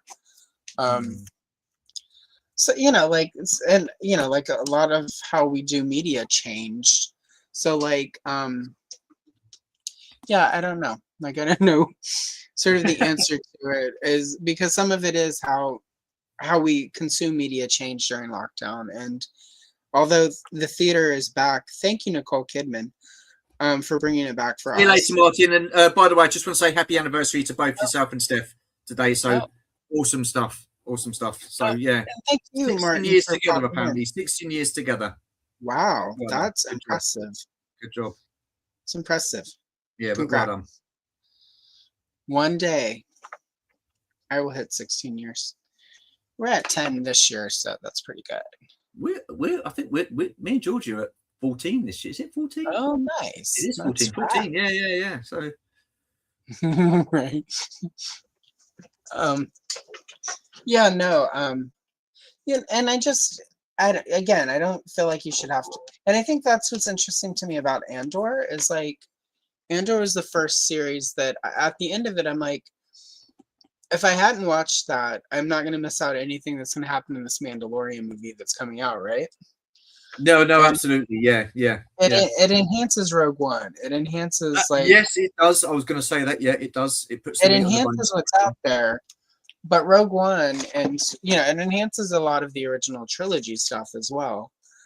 But at the same time, if you never watch Andor, you're not missing anything. It enhances what's there. Yeah. And I feel like that's what I need them to remember with these TV shows. Like I think if we could get to a place where it's like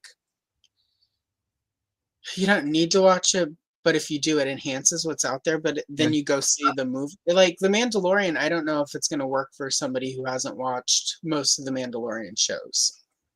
And that's. Do you know? I'm not really overly excited about watching The Mandalorian and Grogu. I mean, I'll go and watch it, obviously, but I'm not excited by it. I think I was. I know I was. I was more excited to watch the Maul series than to watch the Mandalorian Grogu movie. That's really weird. But going back to Rogue One, it took a while for me to get to grips with that film because it was the first film Disney did outside the Lucas, the Skywalker franchise or the storyline. So I watched it the first time around and I thought, okay. Then I watched it again and I thought, okay, this is getting better.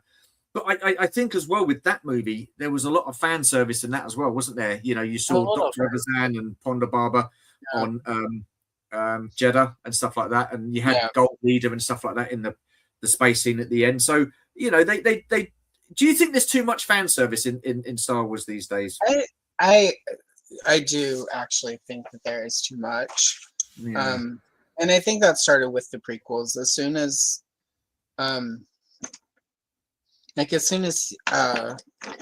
you know, like I'm glad he cut it, but there were originally in the Phantom Menace there was a scene where Anakin gets into a fist fight with a Rodian, and it's Greedo. Oh, really? And the original novelization has that scene still in it, and they edit out that it's in the movie. It still happens, but they edit out that it was Greedo, so it's not Greedo in the movie. It's just another little Rodian. But originally it was Greedo, and there was a line where one of his friends says to him, "One day, Greedo, you're going to come to a bad end." Oh, right. Oh, gosh. So Lucas wisely cut that. Yeah, I'm glad. The Millennium Falcon was supposed to show up multiple times in the prequels, and it just never happened. And again, that's fine. It didn't need to happen.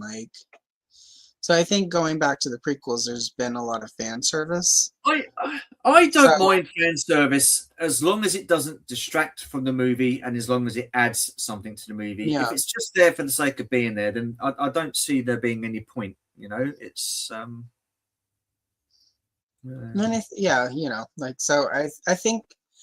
think there's for me, like, fan service is fine when it's an Easter egg, but when it's like, stop and look at this thing that we're doing, like that's and that happens way too often with, you know, like, and a perfect example in Revenge of the Sith when like Chewbacca and the Wookiees help Yoda escape.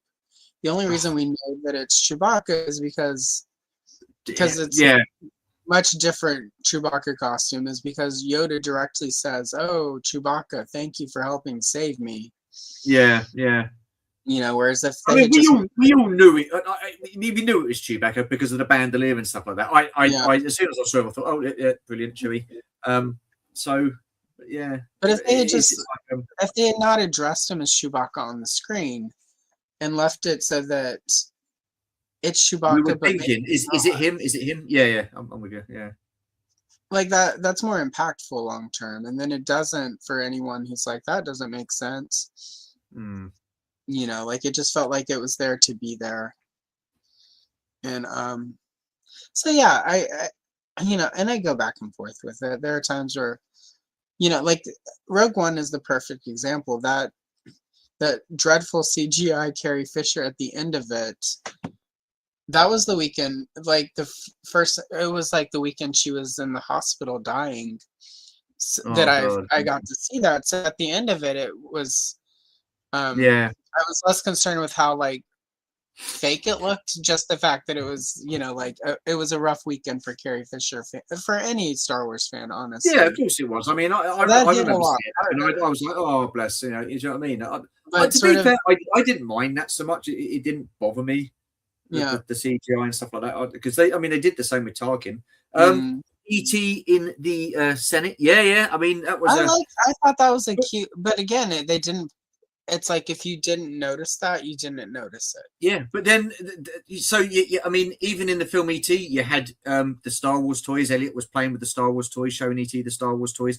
Then when they were dressing up for Halloween, you saw Yoda walking past, and then Yoda's theme was played in the movie as well. And I think Raiders of the Lost Ark as well, when they were down in the collecting the Ark of the Cabinets, there was the hieroglyphics of C-3PO and R2-D2. So, and also in Close Encounters, when the big ship's coming over the top of Devil's Tower, there's an R2-D2 attached to the underside of the ship. So, there was lots of like Easter eggs. What's that, Close Encounters? Yeah, I haven't seen that in What a probably stunning 30 film! years. Absolutely stunning film. I love that film, and I just think how they communicated to the form of music was a genius Mm, idea. I really do. It was just such a blinding film, and yeah, yeah, yeah. I think I have that on Storytelling, it was DVD great as well. storytelling. You know, it wasn't an all action kind of movie. It was, you know, there's plenty going on, but it was a well written story, and it was What I remember is, brilliant. and it was sort of that weird in between place for Steven Spielberg. It was after Jaws hit big, but before E.T. and before Raiders and E.T. that Yeah. and the last time I watched it was in the 90s, probably when I What, Close Encounters? Seriously? yeah, and what I remember thinking was, wow, this isn't very Spielberg-y because it doesn't really have a ton of big action sequence in the beginning. You know, like it's Yeah. a very my memory of it again because it's been probably almost 30 years or longer, or within the 30-year range since I've watched it. Although I did buy it on DVD, which would have been in the 2010s. There's just I would buy stuff and then I'll get to it and then not watch it. But I remember it being a very sort of deep, like a more thoughtful movie, I guess is the word I'm looking for. Like it was really I think it's really good. it's a little bit more intellectual than sort of what we expect from Yeah, Spielberg yeah. during the heyday of the Spielberg. Like if Steven Spielberg made Close Encounters today, I think that's what we would expect from him, is that sort of, you know, Yeah. Thoughtfulness, because even some of his recent stinkers that I haven't cared for have still been, in my opinion, thought-provoking. So, although to be fair, the last one I remember really thinking that with was that AI movie. But I think the AI movie suffered from it was a Kubrick movie that he didn't finish, and then Spielberg finished it, so it feels exactly like a movie by Kubrick,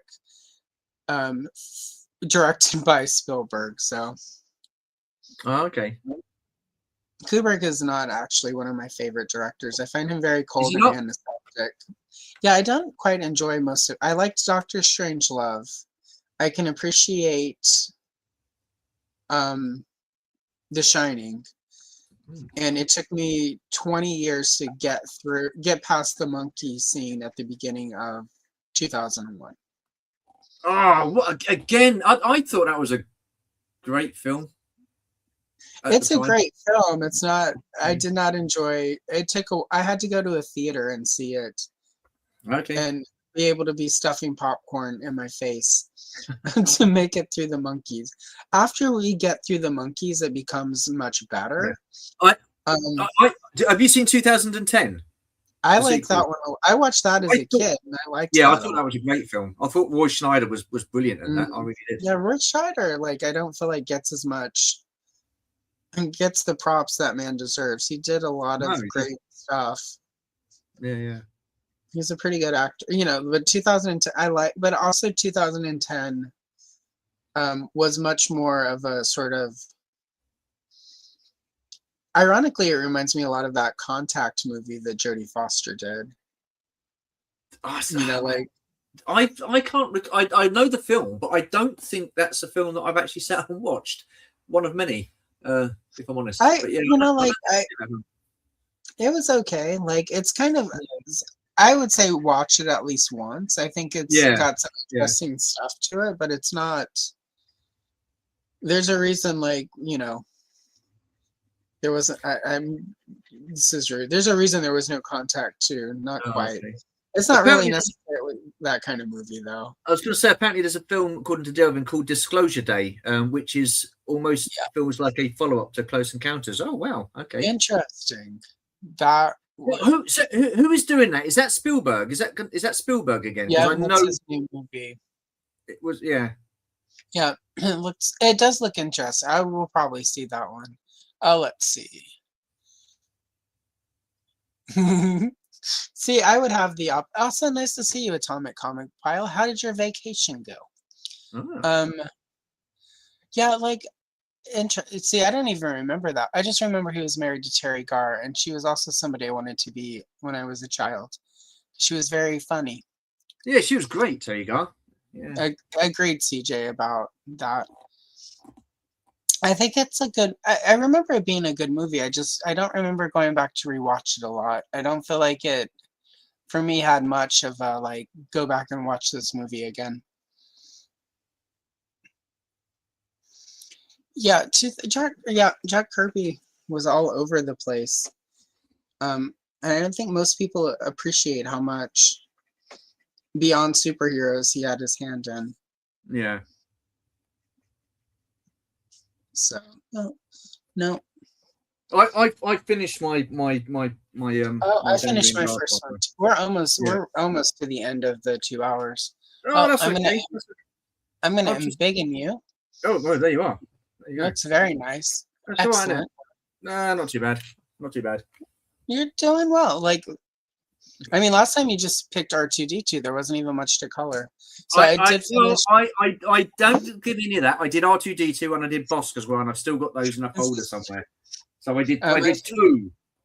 I finished my Aliens. Who's that bucktooth geezer there? I don't know. I looked up. He was a character in the Patreon. No, was he at Jabba's Palace?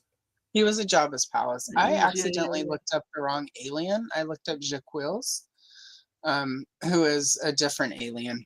Oh, okay. I should find this out. I should know this. Jabba aliens. Yeah, Jaquils has a different. He's more of a warthog or some such. I think did they do an action figure of Jaquil? They did, and I have the action figure of this guy. I think he's like, okay. I don't know. I'll have to figure it out. I can't find. I used to have like a big chart of like all the aliens from Jabba's Palace. Yeah. But yeah, he's from the palace.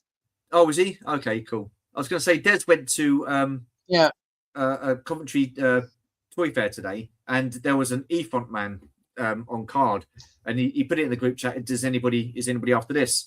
I would have snapped your arm off at that, Des, but I've already got him, and I don't see the point of me getting him again and keeping him carded, because after last night's conversation with the amount of stuff that I've got and the lack of space. So there you are. You are correct, Jack. You are correct, Janice. I mean, you are correct, Daz. It's Janice by Jack. Okay, his fur should be a little darker, but whatever. This is his brown brother. Oh wait, that sounded wrong. It's his different colored fur brother. Yeah. I will reach out at some point. You should join me on here, Atomic Comic Pile. Like, I tell you, it's quite relaxing. It's like a real chill. I like it. Accurate, Andrew. They are very much. We saw you from across the place. Have you ever thought about coming home with 2 people tonight? Have I heard what? Oh, like Andrew is saying that they have the whole vibe of like when you're at the club, like we saw you from across the room. Oh, okay. Is it that kind of vibe? Is that the vibe we're giving off? No, not us. The guys in the picture. These 2. Oh, the guys in the picture. Oh, I see. Yeah, Okay. Yeah. No, I would. I'm way more forward. I would just be like, "You're coming home with us." Oh gosh. Yeah, no. Back in the day when I was in the club, if I saw a man, I was like, "Hey, cancel your plans. You have." I was never big into clubbing back in the day. I was like, "Oh my days, no." Well, I wasn't either. That's why I was very direct, so that I could get in, get out, and then like have them in the cab on the way home. I wasn't direct. I was just very drunk. I don't like dancing anyway, so I don't even know why I went into a nightclub. You can't hear yourself think. You can't hear yourself talk. The drinks are expensive. You go in okay, and you come out like a dribbling mess, and it's just not brilliant. But there you go. Yes, Hella Geek, you never know where the conversation will go on one of my Sunday streams. We did pretty well. We almost exclusively stuck to Star Wars today, though. So we did. But I don't mind. I suppose it's Star Wars weekend, isn't it? Because it's Star Wars Day. Oh, talking of Star Wars Day, May the 4th. Yeah. I'm going up to a place called The Bunker tomorrow, so I'm going to be doing a bit of filming there. So we've got a friend called Ben, and he's opened his It's the biggest store in the UK that deals solely with Star Wars. He opened it last year, so this would be his first May the 4th. And nice. what a nice guy. And he also runs Action Plastics as well, which are the display stands that you use for your vehicles. What I'm going to do is I'm just going to just take my camera like so and spin it around. And this is the kind of thing that he does. So he does the display stands for those, and then you've got those there, which are pretty cool. And then if I spin that round, if you get motion sickness, I do apologise. And then here you've got more stands that he's done. Yeah, they're really cool. That looks and really I like nice. this camera because you can do this. Let me embiggen you really quick. So again. So there you go. So he's got the stands for all the vintage vehicles, and he's also got the stands for that artwork there as well. That's by a guy called Andy at Sidious Art. So he does toy photography, and it's all with vintage Kenner. So this is all my vintage Kenner. And these are all the action display stands, Action Plastics. So that's pretty cool. And then if I pan up there, you've got one for the Falcon, and there's all my vintage Star Wars. Oh my gosh, that's really nice. What I'm trying to do is I won't go down too far because it's a bit of a mess. But I've got the TVC stuff there as well, which I'm trying to mirror. So I've got my vintage Kenner displayed like that, and then I want my TVC modern day Star Wars to be displayed exactly the same. So that's really cool. And then I've got this lot to sort of like open up and get through as well. Oh, you've got some of the Macquarie figure. I'm missing some of those I need to get. Are you? Which ones are you missing? Because these ones I've got both of the stormtroopers and the snow. I've got all the troopers and the droids. Okay. And Chewbacca. I am missing the Luke, and technically there are two different Lukes. There's the Luke that's the Leia, and then there's the other one. Yeah, he's got. Yeah, exactly. Oh, for a minute there, I thought you were talking about me being beautiful, but no. Listen, I like my display, and I like what I've got, but I have seen. Because I did a series on my channel called My Collecting Life, and some of the displays that people sent photographs of how they've collected and stuff like that, and just absolutely incredible. And I did 100 episodes of that, so I'm really proud of that. But some of the displays and collections people have got, just incredible. And I've always said this: there's no right way to display something. There's no wrong way to display it. It's all about personal preference, and I stick by that. So there you are. I finally put up the Leia shelf last night. So you have, and I'm putting the vintage together. So you need to get your finger out your arse, Alison, and get your display sorted so we can have a chat about it. Well, I have to also hurry up because I've got my new office chair coming. Oh right, okay. Well, that's most important. New office chair. I also bought a new chair for over there that'll be the research chair. So when I need to work on research, I can go sit there among the toys, and so But yeah, once it's done, I'll do a full. We'll do because that's like top of the list after I finish is you and I getting that so that you can get it on the internet. Awesome stuff. People want to see that, Alison. People want to see it. Oh yeah. So, well, what's the point of collecting all of this stuff for 48 some years if you're not going to brag on the internet about what you got? Well, there you go. And no, it's. I don't use the word brag. You're not bragging. You're just showing off your display. Right. You should be proud of your display. Yeah. Everybody should be proud of their display, and it's Yeah, no, big ones, little ones. It's all good. It's all good. Well, it's funny, because for a long time we bought this house, and my office used to be the garage, and we had to do some conversion to make it suitable for office studio / toy collection. Okay. And when we came and looked at the houses, sort of in the area we moved to, Matt was like, he's like, I like this house best. He's like, but I think you're going to want the one house that has the garage that we can convert into your space to store all of your collectibles. I'm like, that's very astute. So here we are. So we picked the house I liked better for my collection in my studio. So note to the chat, find a partner who will let you get the house you need so that you can display all your shit. Yeah, no, It absolutely. would take 2 Absolutely. years to get it put together because, life. To be fair, the first 8 months we had, this place had to be, we had to put some insulation in places. We had to replace the garage door with the wall. So Yeah. it takes a while. So we are almost to 2 hours, and I'm definitely not going to finish Luke versus his dad. Slap So my phone for me, Susan. That went really quick. It did. It always really does. quick. Yeah. So you're going to the Star Wars store soon. Yes, tomorrow. So it's going to be an early start. It's about 3.5, 4 hours away from where we currently live. It's up in a place called Royston Barnsley, so it's just mid country, just above mid country and stuff like that. So he's a great guy. He's a great guy. And what I like about the bunker is there is something literally there for everybody. You've got some really some of the cheaper end of the spectrum, then you've got the real high end stuff like the graded figures and stuff like that, Last 17 and stuff, and the mint on card vintage Star Wars kind of figures and stuff like that. So he's a great guy. He's a great guy, and he's done a fantastic job.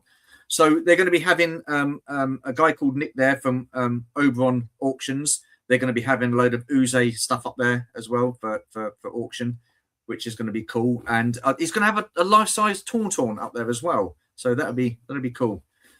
Quick question from Power Geek. Yeah. That is the 3 3/4 inch, the original Kenner version from 1983, which is massive. So it's big. It's 3 3/4. But so I used to have it displayed with the wings up and the legs down, as in like landing position. Yeah. And I saw one of these on a stand. I thought that's absolutely superb. So I got the stand, and I've displayed it like that. And I'm thinking, bloody hell, that is quite a big vehicle. So yeah, I think Des was messing with you there. What am I looking for? I'm not looking for anything, Des. Oh, actually, tell a lie. I might get a couple more stands for a couple of my Clone Wars ships. But other than that, I'm who knows, Des? Who knows? Do you have anything landing this week people should go watch? So I will probably put I'm going to have a busy day tomorrow. So I'm going to get back. I'm going to edit the video. Depending on how I feel, I might put it out tomorrow. It might be Wednesday. If it's tomorrow, then Wednesday, I'll have another sort of like 5 of my favorite movie pieces and music and stuff like that. So that's a sort of like a new series that I've just sort of like fallen into. So I'm doing that. And then Friday, this should have been last Friday, but I didn't feel too clever. I'm going to be doing another episode of my childhood toy collecting memories. Oh, nice. So yeah. I just dropped in the chat the link to your channel. I think about half of the people here are from your channel, so they should have it, hopefully. Yeah, they don't care. They're here to see you, Alison. If you're not already subscribed to Stu, go subscribe to Stu. He does great work.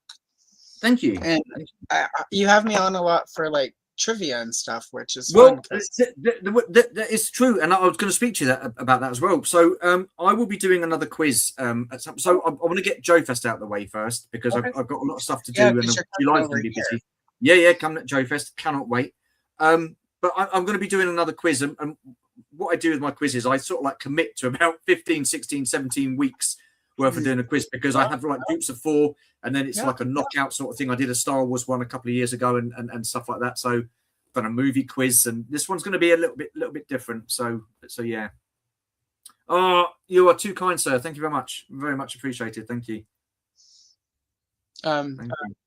Yeah, no, I'm in. I like, especially because you do stuff other than just toys. So yeah, and it's a good chance for people to get to meet new people as well. So I know I don't know like loads and loads of people, but I'm in different groups on Instagram and stuff like that. So I do watch different people and stuff like that, and I like to try and get everybody involved as possible. So my channel, obviously Universal Toy Collector, because I collect universally different sort of like toy lines and stuff like that. But also Universal, you can look at it as like I'm universally, my channel's for everybody sort of thing. If you want to pop on and take part in a quiz, you're more than welcome. If you want to come on and have a chat, or on a live stream or pre-recorded, you're more than welcome. You know, my channel's open to most people who aren't assholes, basically. And there you are. Hello, Rowdy Rouse. Hello. Just in Hello. time for the end. Oh, wait, this is a good ringing endorsement. Stu's channel, come for the toys, stay for the friendship, and bad impressions. There's nothing wrong with my impressions, Des. I'm not having that. You should know better. Shocking. Yeah. Can I just say about my friend Des, if you want to see someone lean, watch Des. He leans on everything. He's just fantastic. Excellent. He's a leaner, a proper leaner. Yeah. And he likes. Oh, right. So you have Sunday roast, don't you? Just quickly, yeah. I think you have a Sunday roast. Yeah, sometimes not. Would you ever have tomato ketchup on your Sunday roast? So no. And No. the reason why is my mom used to do that all the time, and I thought it was gross. It was a perfect way to ruin the meat. But my mom also often overcooked the meat. Okay. And that doesn't happen because my roast always goes into the crock pot, and I slow cook it for about 4 to 6 hours, and then I stick it under the broiler to get that roast on at the end. Okay, so I won't say that Des T loves ketchup on his roasts and everything else. Oh, it's okay. My mom's dead, and although I love her, I'm also not always sad that she's no longer with us. So. No, that's fair. My mom was a complicated person, so like, if you need to say F that ketchup, and you haven't dropped any F-bombs, so you get your one F-bomb before we end the show. So feel free to say F that, fuck that ketchup on your roast if you need to. Like, I don't like swearing on people's channels. I'm very well behaved, and but yeah, Des, fuck that ketchup on a roast. That's all I can say. It's a safe space for fucking the ketchup. Anyhow. Before we go, you've got to say utterly bloody bollocks in English. Oh, wait. Let's see. Okay. Into it. I have to get into the character. Governor Talkin. I thought I detected your foul stench when I was brought bloody buggery bullocks. There we go. The most British thing ever. Awesome. Because that's how we all talk over here, like Mary Poppins and old Bert. Yeah. Brilliant. No, that's what I imagine happened. Like, you go out into the streets and it's like you've got all the young girls doing Spice Girl dances and screaming about bloody buggery bullocks and then putting beans on toast. Like, beans on toast, yeah. That's about right. Yeah. You know, like England. It's like Ab Fat. I used to watch Absolutely Fabulous in the Young all the time, so I know what English is like. And I read Agatha Christie in high school and college. Okay. Yeah. Again, very so British. I also know, like, never accept anything from a British person that tastes like almonds because it's got cyanide in it. Oh well, okay. For the people here for the Star Wars, tomorrow I am dropping a vintage 1980 Kenner Empire Strikes Back coloring book flip through, and there's a coloring page. So check that out. I've got Star Wars shorts all this week and every Sunday for the month. And every Monday we'll have the Star Wars coloring book flip through. So lots of Star Wars because it's May. What the hell else would you do? I've got non-Star Wars content this month, but lots of Star Wars. So awesome. See, and he was just in England. You guys could have met up. Yeah, well, this is true. But if you spent 2 weeks in England, who knows? Yeah, that's it. And then, of course, everything. See, I need to get into Doctor Who, but I don't know where to start.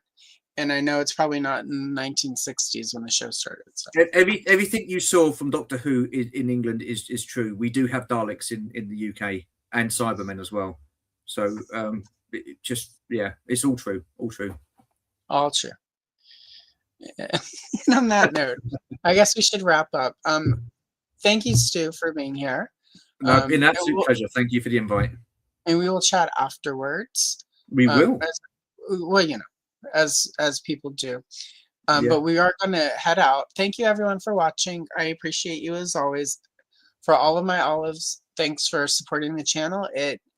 Every little bit helps. YouTube is a passion project, but that little bit of money means I can buy coloring pencils. So with that said, we're going to leave you with the most burning question I've had since 1984, courtesy of Phoebe Cates.